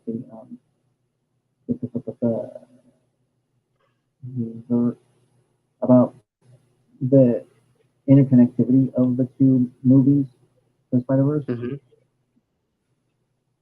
When they're showing the spider senses of the Peter Parker of Miles dimension, and him sensing each other. His colors originally were purple and green, which are the Prowler colors, which Mm-hmm. indicates that if he had never had Peter, he would have become the Prowler. Like that was his destiny. Mm-hmm. And Earth 42, Miles, who was supposed to be that Spider-Man, he was supposed to be Spider-Man, like the original Miles Morales Spider-Man. Mm-hmm. He becomes the Prowler because he never became Spider-Man. So it's an interesting inverse of their destiny. Yeah, the narrative balance thing. Yep. Yeah. Although, so they took each other's destinies, effectively, which I find incredibly interesting. Opens a lot of interesting ideas and theories to really think about in terms of multiverse Yeah, causality, I guess. because the balance has to be served somewhere.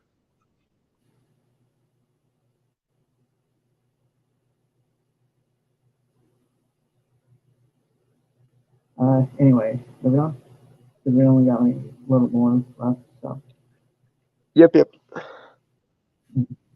um, in almost any other circumstance, turning an objectively cool character like Spider-Man 2099 into the mouthpiece for a toxic, distasteful segment of comics fandom would likely be a mistake that did a story little good. But here, Miguel's views on Miles aren't really just off-base challenges to his legitimacy. They're the trials that this specific Miles is facing as part of one of the biggest, most far-reaching stories Miles Morales has ever led. Whatever credence across Spider-Verse Miguel might seem to lend to the anti-Miles sentiment, it's all in service of the movie's larger goal of encouraging audiences to think more expansively about who Spider-Man is and what a superhero movie can be, all with Miles being front and center. Sweetheart, all you did was make Miguel the sympathetic one in this instance, and you made Miles, at least for the time being, look like a narcissistic little shit. Right. And also, I just bringing this up, but again, it's not something I came to. I remember reading this at someone posted, but why the other Spider people kind of agree with them was because they wanted to believe that their suffering, that being a Spider person, or being a superhero in general, is your life kind of sucks a lot. which which both make sense on a like character motivation level, but also like it appears to not be wrong given that reality is shitting the bed over it not being served. Right. But my point is the reason why they're willing to let a life die. It's effectively a trolley problem, like on a really grand scale, right? Yeah. Um, Do we make you unhappy in this one instance, Miles, or do we literally allow all of reality to crumble around you just for yeah, your own enjoyment? the idea is that those spiders, that all the people in the spider society, want to believe that their suffering holds greater results. Like, I don't want to say greater good because I don't think that's it, but Serves a purpose or serves a function in the wider yeah, cosmology or what have you. yeah, Which again, if if they were demonstrably wrong, I would have an easier time viewing them as the villain or the villains, but they seem to be correct, both intuitively and in an in-universe logic sort of way. yeah. Well, I also want to point this out is that there are shown that they don't like the idea, but they kind of have to accept that this is Yeah, it's what happened. in philosophy we refer to it as the sunken cost fallacy. I had to suffer, therefore suffering must be good in some way. Which I mean, again, it But sucks, but sometimes, and again, yeah, it would be an interesting motivation for villains, but in order to do it correctly, you have to show them to be wrong, and they're not wrong, as far as we can tell. So therein lies the problem. You you want to show that fandom entitlement being wrong, but your entire in-universe logic requires them to be correct. Anyway, we're on to like another paragraph. Yeah. Okay. Whether Miles is really Spider-Man has never legitimately been up for any debate of substance, because the answer's right there in the titles of the comics. TV shows, video games, and movies he starred in. If nothing else, Across the Spider-Verse is a signal that reality isn't changing anytime soon.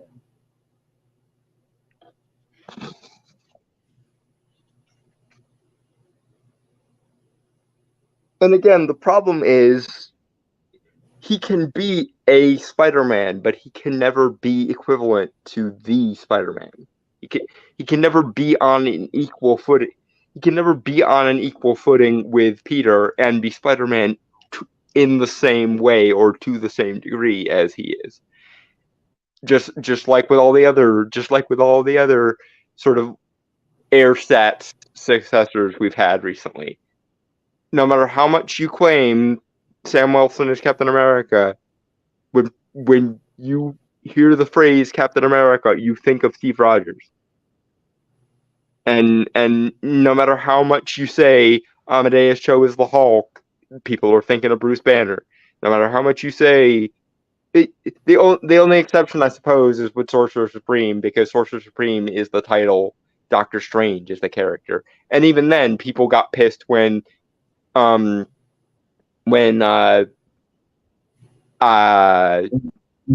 Jericho Drumm took the epithet Doctor just because Stephen Strange previously had it, even though there's nothing relating to the title of Sorcerer Supreme that requires the title of Doctor to be transferred as well. To be completely fair, he is an actual doctor, Jericho Drumm. So. Yeah, and they did justify it eventually, but he didn't start calling himself Dr. Voodoo until after he took Stephen's title. So it even though it's more justified than something like Sam being Captain America or Miles being Spider-Man, it still felt like, you do know that the title of Doctor doesn't transfer with the title of Sorcerer Supreme, right? Anyway, shall we move on? I feel like you're gonna have, Yep. you're gonna have a ball with this article. Mm-hmm. This is from, don't send me this one. This is from Futurism.com. Gizmodo and Kotaku staff furious after owner announces move to AI content. In the immortal words or the immortal onomatopoeia of Nelson Muntz, ha ha. I mean, I don't really care, to be fair. I mostly just included this for the Schadenfreude. The Schadenfreude is amazing here. Because here's the thing. If you're so bad at your job that you can be replaced with a glorified automated message, you kind of should be. Like when AI gets advanced to the point where no human can keep pace with it, then we can have a broader philosophical discussion as to whether that's a good thing. But as far as we are now, AI can only mimic sort of midwit, non-skilled labor, and being an artist, a writer, or a journalist is supposed to be a high-skilled labor job. It's supposed to be something that you can't replace by bureaucratic fiat or middle management. So the irony of having someone who has been limping along in an ostensibly artistic field, who is, a glorified midwit, being replaced by a machine that can only replicate midwitism or midwittery, is actually good and will result in better results for the world than lavishly decorating the egos of a bunch of midwits. So again, ha ha. You trying to do Nelson from Simpsons? Yes. I was hearing it. Like I didn't hear it at first, but when you did it the second time. I should have practiced a little bit, but I got it. Yeah, I got it in the second go round. Eh, 7 out of 10. Kind of. I'm never gonna be able to do it perfectly, but I just I wanted to evoke that imagery. You don't have that nasally of a voice. So. Well, see that's the problem is my voice actually is kind of that nasal, but my throat is also really raspy. So it's weird, but I have the worst qualities of any vocal instructor would tell you I have the worst qualities of any voice possible. It's just that they overlap and sort of cancel each other out. Like I have the throat voice of someone with extreme emphysema, but I have the nasally whine of someone with a deviated septum. So it's weird. All right. Okay. Steady march of AI and journalism continues, though the outcome, both for the health of the information ecosystem and the financial well-being of publishers that embrace it, remains as hazy as ever. GO Media, a major online media company that runs publications including Gizmodo, Kotaku, Quartz, Jezebel, and Deadspin, has announced that it will begin a modest test of AI content on its site. Oh, so it's not just Gizmodo and Kotaku. We also might get rid of Jezebel in the bargain. I fully support this. See, and this is the other thing. Dear midwit journalists who work for online publications, do you not think that part of the reason that you're getting this reaction that you hate of good, let them be replaced with AI, is because you are moralizing contemptible cunts? And this is the thing. Think about how contemptible you possibly would have to be in order for people to go, "Oh, you're being replaced with robots? Good. It'll be better for the world for you to be replaced with robots." That is how much you have demoralized and pissed off your readership and your your ostensible customer base to where they can see you being replaced with a robot and they can cheer because they no longer have to deal with your ass.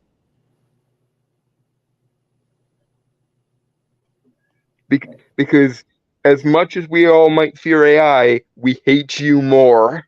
That's what the internet at large is telling you. The AI overlords might be bad, but they're nowhere near as bad as you cunts. That's the message. Okay. Company joins a growing number of media entities experimenting with technology, including Red Ventures, which owns sites including Bankrate and CNET, as well as Men's Journal and BuzzFeed.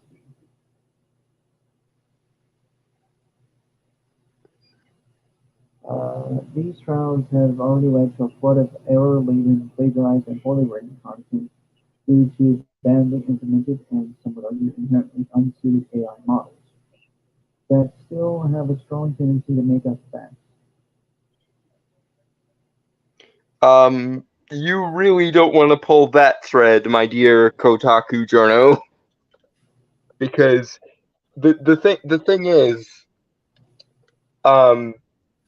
ideologically purifying the facts, because some facts must inherently be illegitimate according to my ideology, is actually worse than lying or proceeding with false information. It's actually objectively worse to tell a partial truth that people will accept as the whole truth for ideological reasons than it is to just blatantly lie. I'm gonna die on that hill. It's worse to tell a ideologically purified half truth than it is to blatantly lie. because at least blatant lies can be obviously countered. But ideologically motivated purifications of the truth or fortifications of the truth are actually objectively worse than an outright lie.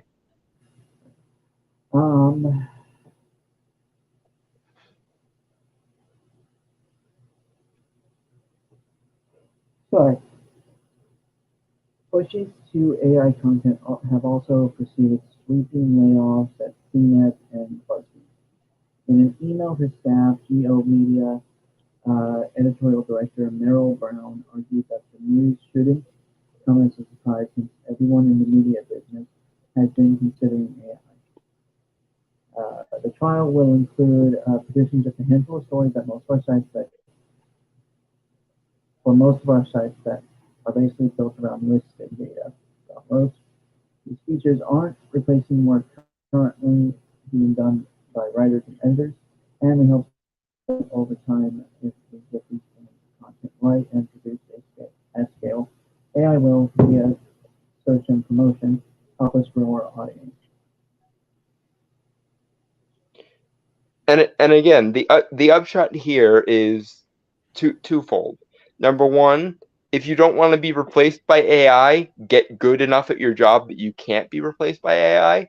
Or option two, be likable and relatable enough that people will actually feel bad for you and side with you in this argument. But you, my dear journos, have not successfully done either. You are both midwittery incompetent, and you are pig-headed, overconfident, pompous, objectionable twits. So not only are you incompetent enough at your job that you can be replaced by AI, but you are standoffish and morally objectionable enough that people would rather side with the AI over you. And therein lies your problem. Your two options were be sympathetic enough that people would side with you on the basis of general humanity, or get good, scrub. And you did neither.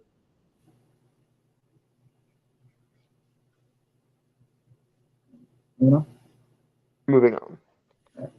Despite these half-hearted assurances, the announcement came to the horror of many journalists at GO. Unions representing Geo Media and the Onion staff issued a statement writing that we are appalled by this news. The hard work of journalists cannot be replaced by unreliable AI programs, notorious for creating falsehoods and plagiarizing the work of real life. But see that's the thing. That is false. It can, in fact, replace said journalists. And again, even excluding the hardline meritocratic point of view, which is, if they can be replaced, they should be, because that is callous and that is dehumanizing and that is whatever. If you were at least reasonable enough human beings that people could have some kind of empathy for you, then people would be siding with you just on that basis. But you're not.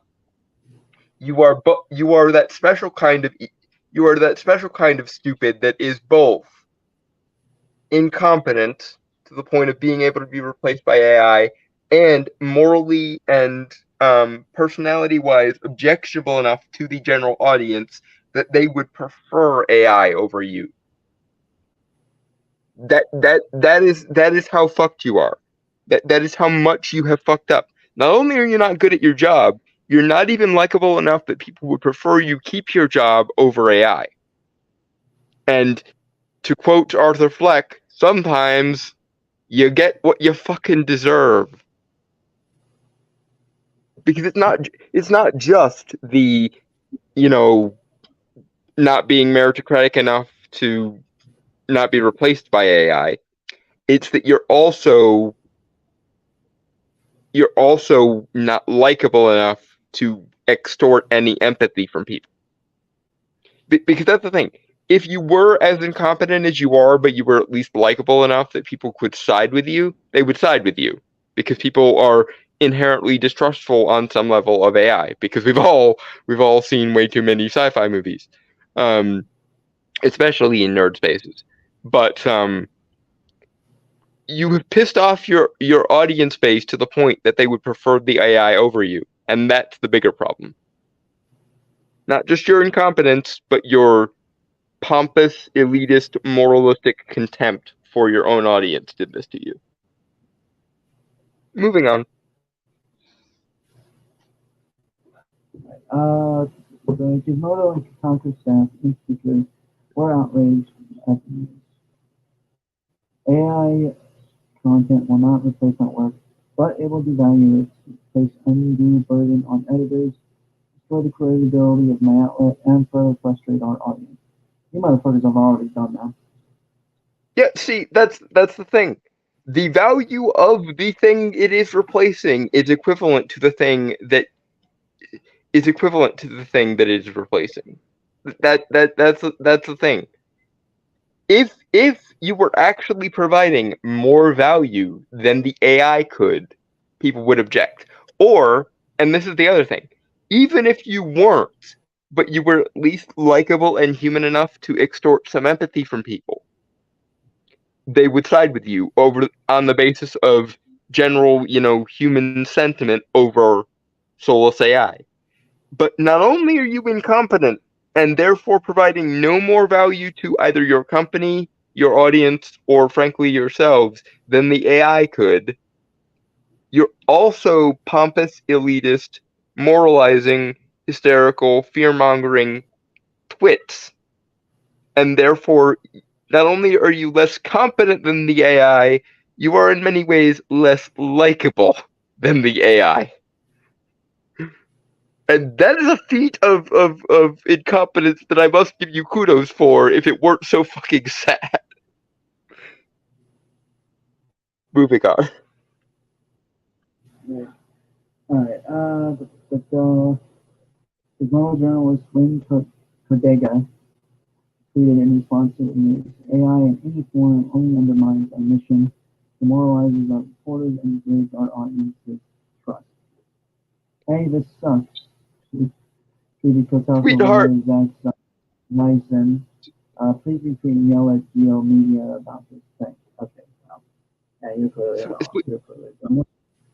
Sweetheart, your audience doesn't like you. Your audience doesn't trust you to begin with. Even the mainstream, the big, the alphabet news networks like your CNNs, your NBCs, your Foxes, etc. Even like the most mainstream of mainstream media is trusted at an all-time low by actual people.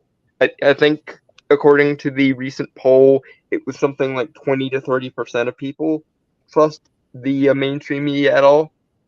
And you guys are a niche within a niche of that mainstream media. You are a off out of the way suburb of that mainstream media that is trusted even less and contemptible and held in even more contempt than your mainstream media counterparts. So if the mainstream media is hovering between like 20 to 30% of trust from the average person, you probably could make the argument for 15 to 20% of the geek culture is actually trustworthy, actually trust geek news sites like Gizmodo and Kotaku.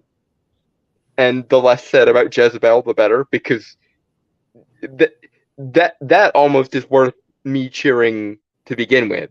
The fact that Jezebel will also be getting the bullet too. Because fuck Jezebel. Jezebel makes the Mary Sue look like bounding into comics in terms of its feminist bias. So like Jezebel is lower on the feminist ideological totem pole even than the Mary Sue. So that should tell you all the things you need to know. Yeah, this is such a fucking nightmare, wrote former Gizmodo staffer and internet sleuthing expert Ashley Feinberg. There are several reasons we shouldn't be surprised that yet another media conglomerate is falling for the allure of AI-generated content even after its disastrous rollout elsewhere. And again, you could go ahead. Sorry. GL Media in particular already has a less than stellar standing in the industry. The company has gone through a fair share of controversies over the last couple of years, including badly negotiated buyouts, continuous layoffs, and mass resignations. Its CEO, Jim Spanfeller, has rarely, if ever, respected the independence of newsrooms, and has long been seen as a driving force behind the company's rebuilding reputation. Okay? See, that's the thing. It's as much as I want to say screw the corporations, because in general, just as a general rule, screw the corporations, just on general principle. Um, the corporations actually aren't to blame here, because it's not when you're serving your corporate masters that you become insufferable cunts. It's when you're being when you're left to your own devices that you're insufferable. Like when Gamergate happened and you all were universally on the wrong side of it. Instead of siding with the fan base against those trying to co-opt and control the IP, you sided with those trying to co-opt and control the IP against the fan base. So yeah, no, it's not the corporation's fault. Many things are corporations' fault, and corporations should, in general principle, get fucked. But frankly, no, it's because you're not good at your jobs, and you're also moralistically lecturing cunts who are never on the side of your own readership, who think your own readership is toxic, who think your own readership is immoral, who think that anyone who ever sided with Gamergate must therefore be a neo-Nazi. It's that kind of shit. The shit that you do when you're left to your own devices that results in Kotaku and Gizmodo being contemptible sons of bitches. As annoying as the money guy at the top is, and he is, because corporations can get fucked too, the journos made this bed themselves, and again, to quote Arthur Fleck, you get what you fucking deserve. You weren't good enough at your job to not be replaced by the AI, and you weren't likable enough at your job to evoke any sort of human empathy. So yeah, no, you can get what you deserve, and what you deserve is to be replaced by the AI, because the AI is at least less objectionable than you.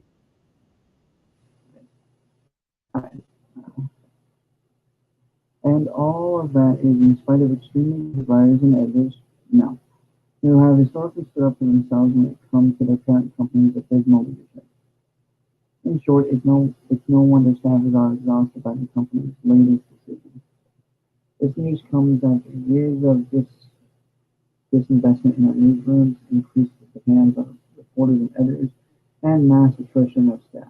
The union statement reads, furthermore, it comes days after the company laid off more than a dozen of our colleagues, including employees. And staffers see it as yet another sign that AI is already having a lasting and damaging effect on the journalism industry. You motherfuckers already fucked up journalism. Yeah, see, this is the thing.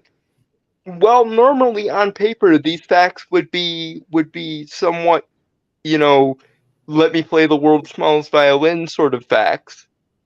In reality, this isn't the case of the evil media conglomerate bitch slapping the poor put upon, journo class. It's the journo class not being fit for purpose and actually reaping the rewards of their own actions. And no amount of sob story is going to change the fact that you weren't fit for the purpose for which you were hired, and therefore you actually deserve to lose your job. Not saying no nepotistic cronyism or corporatism ever happens, because that would be stupid. Those situations do happen where actually good people lose their jobs because the evil fat cats are doing evil fat cat things.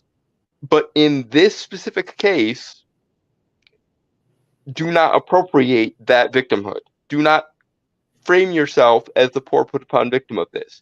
You did this to yourself by not doing your job well. And also making a moralistic nuisance of yourself at the drop of every hat, and going out of your way to spite your own audience and readership. So, yeah, no, you deserve this, and this is the result of capitalism working how it should work when people who can't do the job lose the job. Sorry. She is encroaching on real journalism by real people. And despite all these fight, we know what the end result is. Please TikToker staff writer Kenneth Shepard. How can anyone expect to have hope of becoming making in media when the companies treat you no better than easily replaceable dogs? The Verge video game reporter and former TikToker writer Ash Parrish wrote, "It'll be interesting to see how this will all play out. GO staff are known for making their voices heard, so it certainly won't be the last time we'll be hearing about the company's latest decision." See, this is the thing. You claim to. This is the thing. You claim the. You claim the rank of real journalists doing real journalism, but nothing you've done fits either of those categories because you don't hold yourselves to this thing we call journalistic integrity or objectivity. This is exactly what I know. I made fun of the fact that Gamergate still lives in these people's heads rent free last week, but this is exactly what Gamergate was for. It's that journalists should be held to standards. In order to claim to be a real journalist doing real journalism, there are certain qualities and certain attributes that your work needs to have, and none of yours ever has. You are not fit for the job you had, and so people are actually happy to see you lose it. Especially because while you were erroneously in this position that you didn't deserve to be in, lectured your own audience base and said that Gamergate was the devil when in actuality it was a consumer revolt. So yes, far be it from us to do this, but we are the metaphorical munchkins dancing in the town square because the witch is dead, metaphorically speaking. We are glad to see you go because we didn't like you to begin with. That's the long and short of it. Yeah. So moving on to something I think Dom will really enjoy. I say that ironically, of course. He's planning to torture me. This is Brainstormer trying to waterboard me essentially. Right. Yeah, so this is the second official trailer for Doom Part 2. Yeah, actually, I suggest covering this, although I'm pretty sure Dom would want to cover it at some point.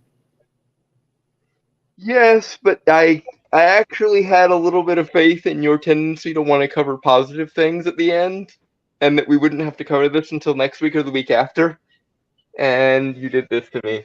You so and so. You can as well.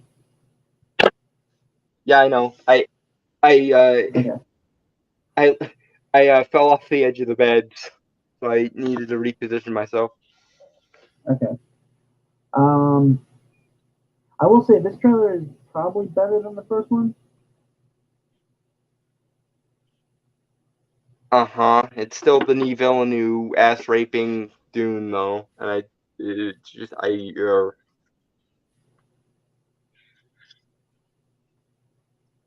hate I hated most of Christopher Nolan's work, but I hate people trying to be derivative of Christopher Nolan even more than most of Christopher Nolan's work. So Denis Villeneuve's entire filmography is basically just the off-brand like Kmart or Great Value version of Christopher Nolan, and I hate him. I don't hate him as much as Chloe Zhao though, because she is the off-brand generic version of Denis Villeneuve, who in turn is the off-brand generic version of Christopher Nolan. So it's derivative, out of touch art house snobs all the way down. It seems. Uh, anyway, yeah, you ready? Give me a second. Okay. I when I fell out of the when I fell off the bed, I landed in a horrible position and basically contorted myself. So I have to fix that. Internal. Plus the corporations we don't need to know about your CEO. Actually, ironically, I don't give a fuck about money. With regards to my potential significant other, I just don't care. My way of thinking is, let me find someone that I find enjoyable to be with, and we will work together to sort out everything else. I don't really give a fuck about money and status. As far as that thing goes, like, if anything, I expect to be the posh one in the relationship more so than, like, I would never, for example, I would never fall for a Christian Grey type person. Money is not something I look for in a significant other, really. My other standards are high enough. I don't need to add the 6-figure income bullshit. Right.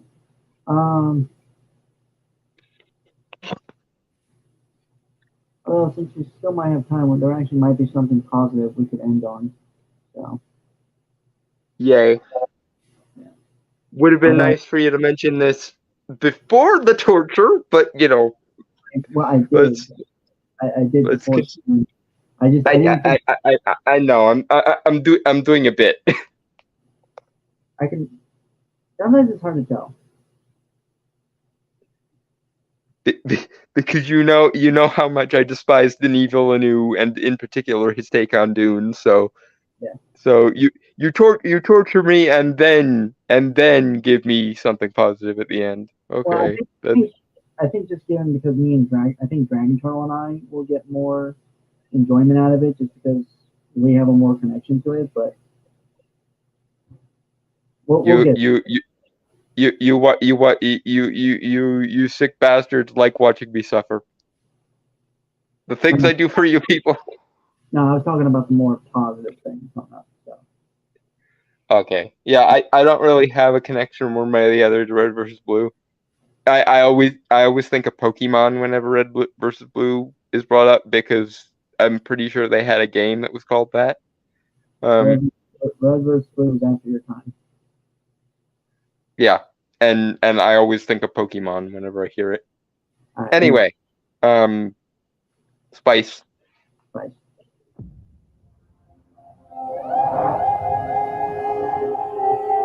This world is beyond cruelty. Don't rub it in, Denis. For decades. My family's been fighting them for centuries. They were massacred alongside my father.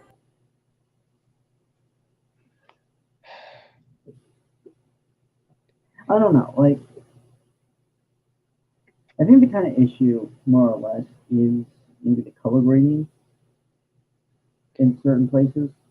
It certainly doesn't fucking help. All right.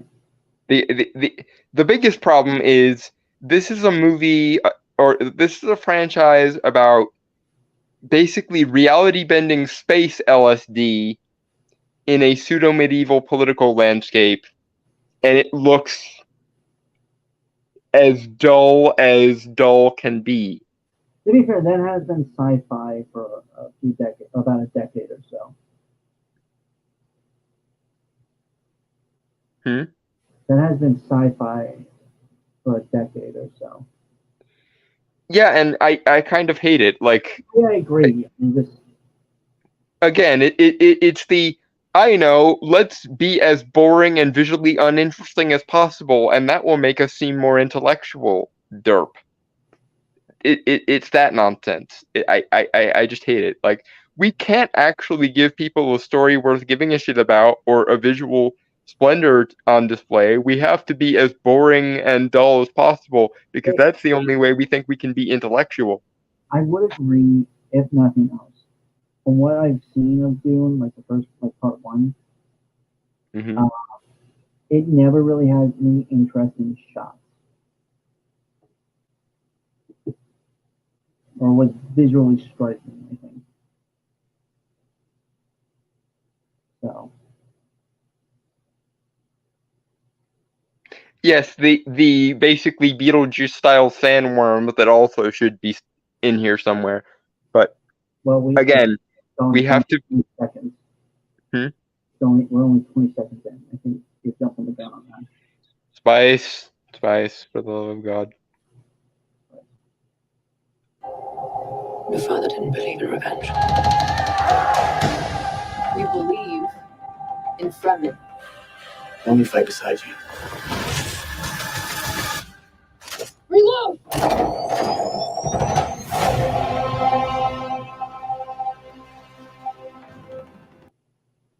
Okay, so far we have washed out orange, we have washed out sandy yellow, and we have like brown gray.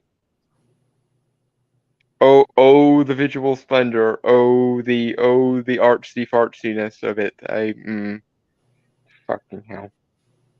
There was a desert plan. What the fuck you're expecting in color? You can do deserts visually interesting. Tarsem Singh has a movie called The Fall. The deserts in that are freaking amazing. The deserts in I will agree with you on that. The Mummy and I'm not talking like the 2017 one. Obviously, I'm talking about like Brendan Fraser one. The Brendan Fraser ones. Even Tatooine was visually interesting as far as deserts go. Like you can do, and hell, there was a Sci-Fi Channel 2-part mini series of Dune that made the deserts of Arrakis look visually interesting. Like it's again this. I think I know what the. I think I know. I'm guessing. I think I can guess why it looks so visually unappealing. It's the sky, more so. Like you said, it's like the grayness, and it's washing out everything else. Now, it's gray and earth tones basically. Well, logically, because it's a full-on desert planet. But again, you can do that with Imagine this same trailer if they focused on the gold aspects of the sand rather than the earth tones. I'm not disagreeing with you. I'm also trying to figure out logically within the universe, because the kind of belief we have is that the sky on Earth, the sky looks blue because of our oceans, effectively. Right, but like. But this is the other thing. You can do dark and desolate in a visually interesting way as well. Like look at Tim Burton, look at Guillermo del Toro. A lot of their stuff is dark and grandiosely miserable and gothic and shit, but they still manage to make it visually interesting. Right, I'm not disagreeing with you. I'm doing what you're trying to do, which is trying to find a logical consistency within the universe. Okay. I know. It's again, like I agree, it's stupid, but logically within the universe, it sort of makes sense. A 2-part Sci-Fi Channel movie 2 decades ago managed to do this better than a big budget blockbuster quote unquote version with an art house director who thinks he's the second coming of fucking Nolan. That's where we are here, folks. And don't even get me started on the wasted potential of never doing Jodorowsky's Dune, because a director by the name of Jodorowsky had a Dune in mind like a decade ago, and there's a documentary, I think you can still find it on YouTube, that goes into Jodorowsky's Dune. Oh my fucking god, would it be better than this? Not disagreeing. We'll move on. Spice. He said, I got that. Thanks. I won't be fighting for him. I'm fighting for my people. You're young, Pop. you, but See, right there. That is what the general color palette of Arrakis should be. That orange red. That actually has some vibrancy to it. I think If they did that, it would fix like half of this. Yeah, I think it's supposed to be sunset or sunrise. I'm not entirely sure. Because I'm actually getting put to sleep by the washed out earth tones. But if there was actually some genuine vibrant, like, this is the thing, Arrakis is supposed to be this mystical, desert planet from which, the spice, this reality bending, naturally occurring LSD comes from. And like think about the average drug trip, anyone with experience with drug trips. But imagine a version of the drug you're taking where instead of having you hallucinate the reality bending shit, it actually makes it happen in real life. That's what the spice does. It can warp reality. It can, create portals in space, like, with the navigators and such. It can amp up your mind to the point where if you're an analytically rationally minded person, it can turn you into a human supercomputer, and if you're an intuitive person, it can basically turn you into a witch. Like, that's the level of badass awesomeness that is Arrakis and the spice. But no, they made it deliberately as boring as possible. And I don't fucking know why, other than, oh, look at me, aren't I so intellectual for deliberately boring my audience? No. Like I brought up in the last trailer, music's good. Hans Zimmer always brings it. It doesn't fit the tone of the actual visuals, though, which is part of the problem. Not the screen, yeah, I'm just saying. Hans Zimmer's good. Mm-hmm. I'm trying to be positive, man. Okay. I know, but just let me hate this. Just let me rip this a new asshole. It deserves it. One thing, okay. The one good thing is Hans Zimmer's score. Okay, can we both agree on that? Yeah, and if they built a movie that was actually worthy of that score, we would be having a different conversation. But alas, we did not, or they did not, so we cannot. Fair enough. even Glitter science. The prophet. Why is that a bad thing? Use it.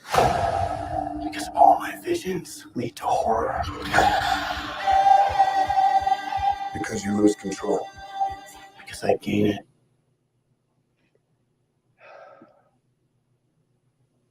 Again, there's like the occasional shot where I think someone might have known what they were doing, and it actually pisses me off more because it tells me someone knew what they should be doing, and Denis Villeneuve told them not to, or something. I don't know.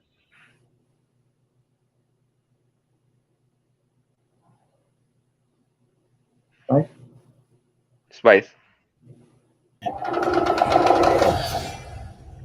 Johnny, do you believe in me? Paul Atreides is still alive.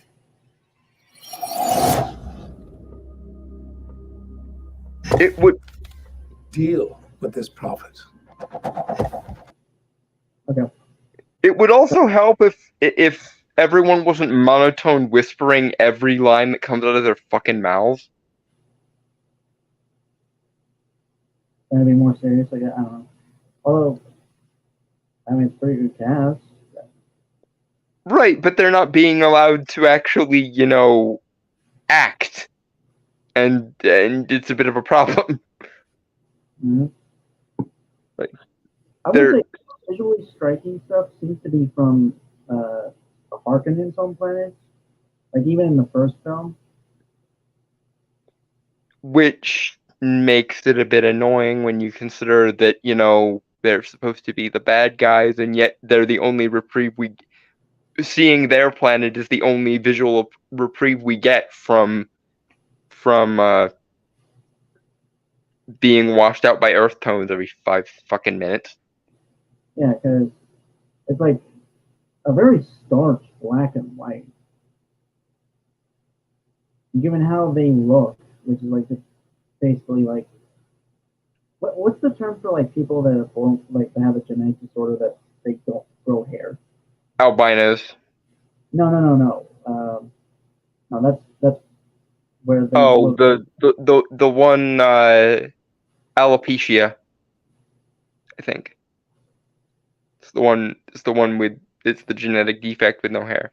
But see, okay, this actually brings up a good point about the visuals. Even though the only colors we have working here are purest white and purest black, it's still more unusual and visually interesting than anything else in the fucking movie. Even though even though it's literally in like the most washed out monochrome, it's still more visually interesting and unusual looking than the rest of the movie. Right. And it just every time I see this, I want to murder Denis Villeneuve every fucking time. Because it's like someone got it in their head. It's like, I'll tell you what it's like. It's like Gus Van Sant watched the movie Gus Van Sant's Jerry, and thought, I'm gonna make a version of Dune that's like that. Which, why? Gus Van Sant literally directed Jerry that way to evoke the desolate nature of the desert, to make you empathize with these two characters when one of them eventually goes mad and murders the other out of mercy, because it was based on a real world event where somebody got lost in a desert. That even as much as I hate themes, I have to give it to Gus Van Sant. There's actually something kind of ballsy about Jerry in that it's deliberately boring to drive its audience insane on purpose to make them empathize with these guys where one of them ended up murdering the other. That makes it's still a terrible pseudo-intellectual idea, but it at least makes some kind of human sense. Whereas this, you're taking a galactic fantasy wherein the main MacGuffin is reality-bending space LSD, and you're turning it into Jerry for no reason other than, oh, look how artsy and intellectual I am.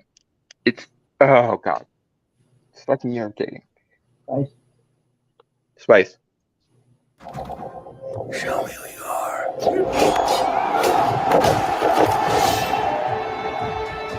Your father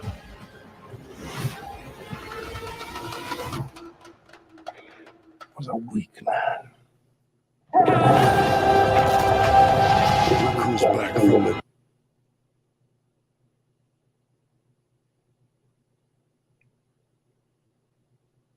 Hang on a sec. Again, if you're not gonna have the visuals do any work, could you not at least let the actors do something other than that whispery, I'm being so dramatic and intellectual monotone that they're always fucking doing? Because, like, comparing this to Game of Thrones, which is, a ostensibly dark, ostensibly realistic fantasy sort of setting, which I think is that's what this is. This is what if Gus Van Sant's Jerry fucked Game of Thrones. This would be the baby. It also had an affair with Star Wars. Yeah, but well, the worst, most boring, if it had an affair with The Last Jedi. But okay, so even Game of Thrones, which is this ostensibly dark, ostensibly realistic dark fantasy setting, had the characters have banter and personality and play off each other, and had the characters' mannerisms be interesting and engaging, and had their political posturing and puppet mastering written in a way that didn't make you want to dig out your ears with a ice pick. So even if you're doing Game of Thrones meets Jerry meets The Last Jedi. There are better ways to do it than this.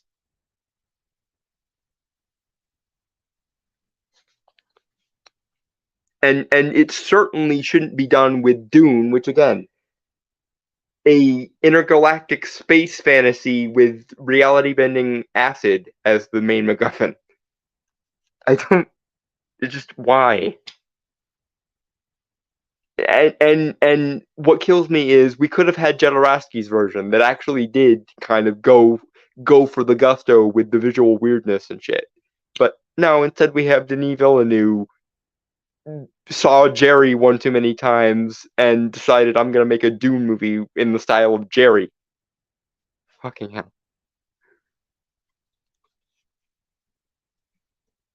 Spice.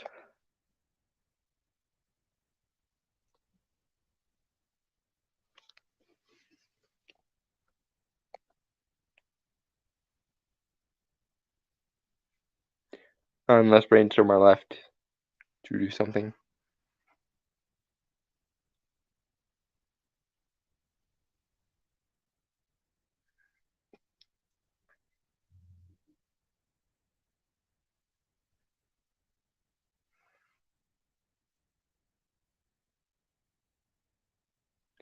Brainstormer.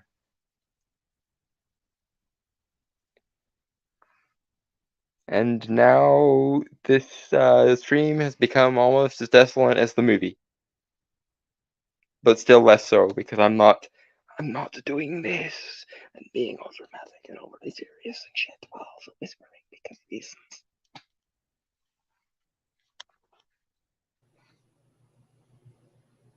I'm back. Hello.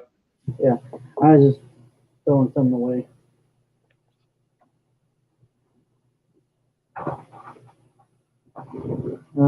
Okay.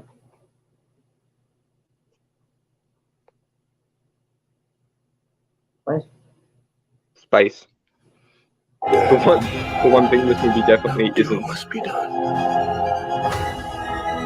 We gave them something to hope for.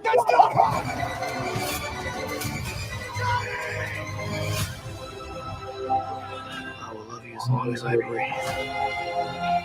This prophecy is how they enslave us!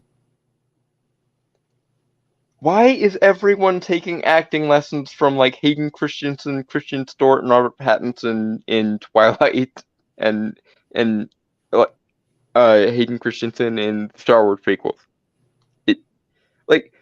Again, this is another great example. This color of like gold, orange, red that almost gives an almost like Martian quality to it.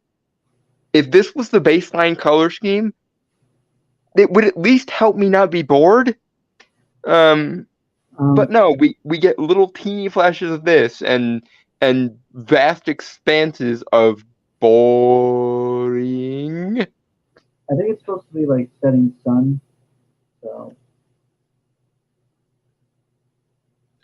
But again, there's no reason this couldn't have been the baseline color scheme, and then you could have had a darker, like a even darker tinge for when it's setting sun or sunrise or whatever the fuck.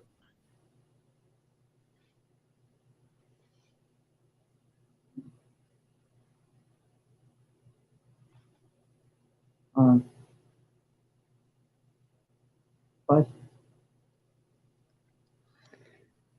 Dragon Turtle asked a question, and me geeking out about Dune lore is going to be more gratifying than suffering through the rest of this. So I'm going to answer him, and then we're going to continue on. The reason why they're fighting over the spice is because the spice has so many different powers. Skeleton, What? he was making a joke.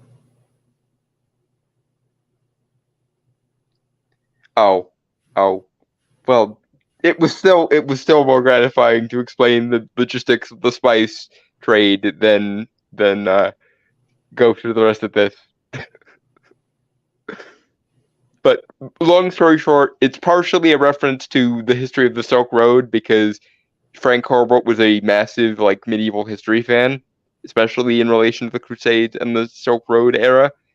and 2, because the spice gives various different powers based on who consumes it and why, and it's awesome. But anyway, spice. Spice. It's not a prophecy. It's a story. I don't care what you believe. I believe.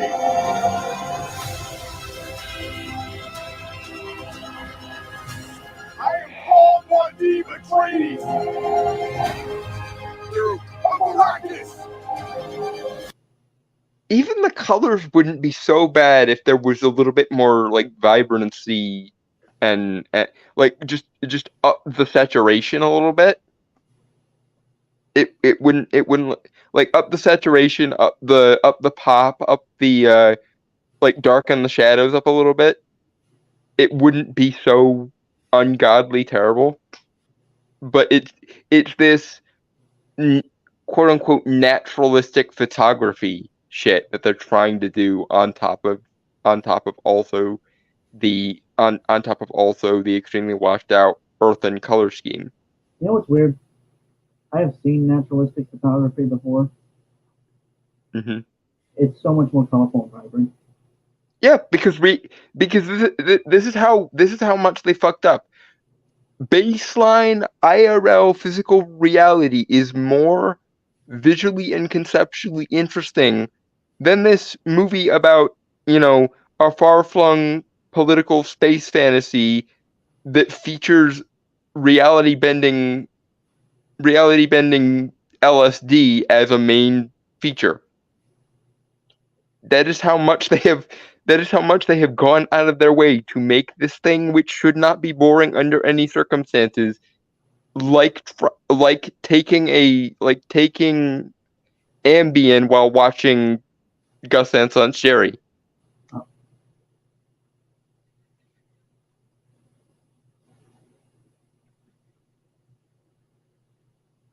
And once again, we have a shot of the red that if it were the baseline of the movie, I wouldn't mind. Okay, Grandro, if you want to explain something, then please explain the melee and shield thing. Do you think any blow slow enough to penetrate would be easily blocked, and everyone would be using grenade launchers to make impact the shield stick and fall through when it stops moving?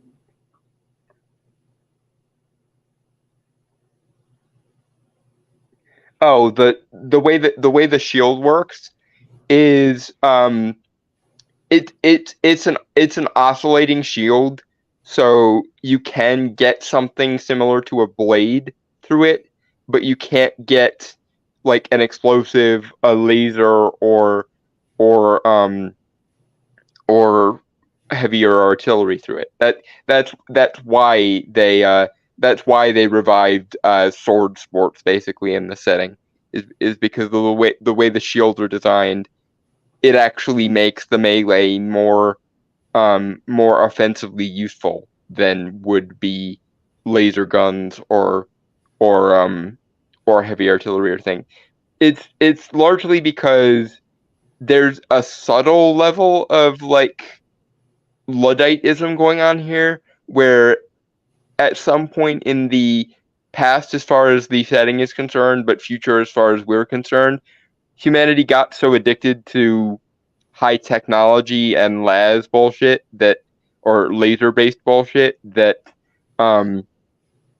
it actually started to become impractical, and so they all basically made an agreement to go back in terms of technology a couple hundred years and be more simplistic, just so things could actually happen, more or less. Like I'm sucking at explaining it, but basically it's a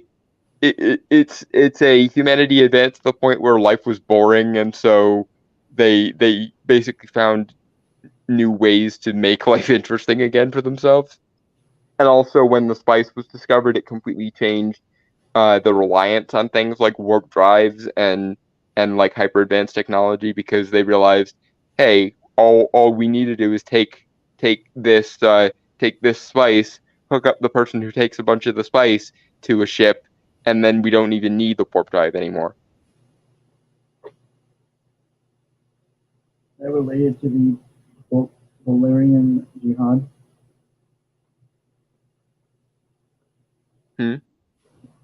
Grand Turtle asked, is that related to the Valerian Jihad?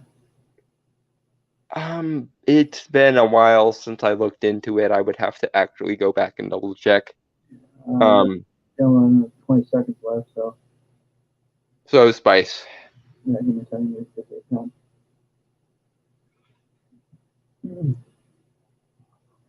Yep, Spice.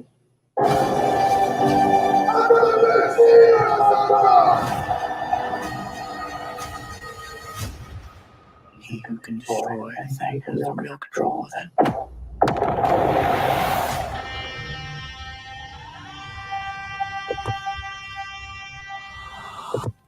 The title sequence is more interesting than this movie deserves.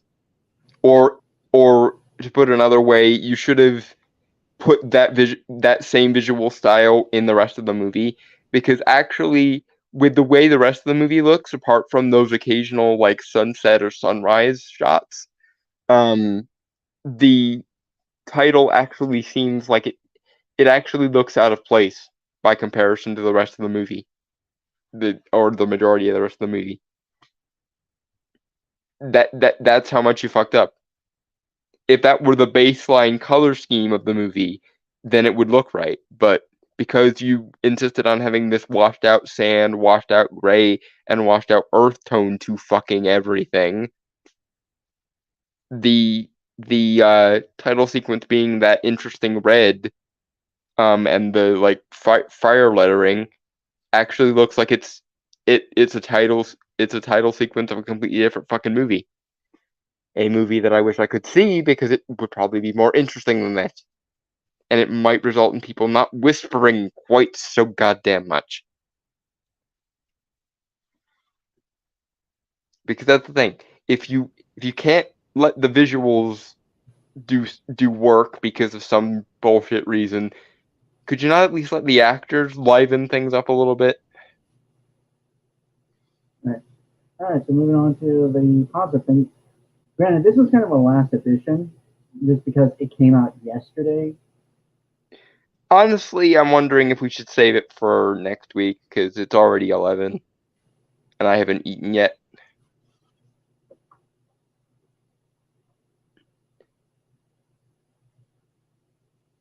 And I'm frankly just, like, I wasn't tired before we watched the Dune trailer, and I'm tired now that I've watched the Dune trailer. That's how awful it is.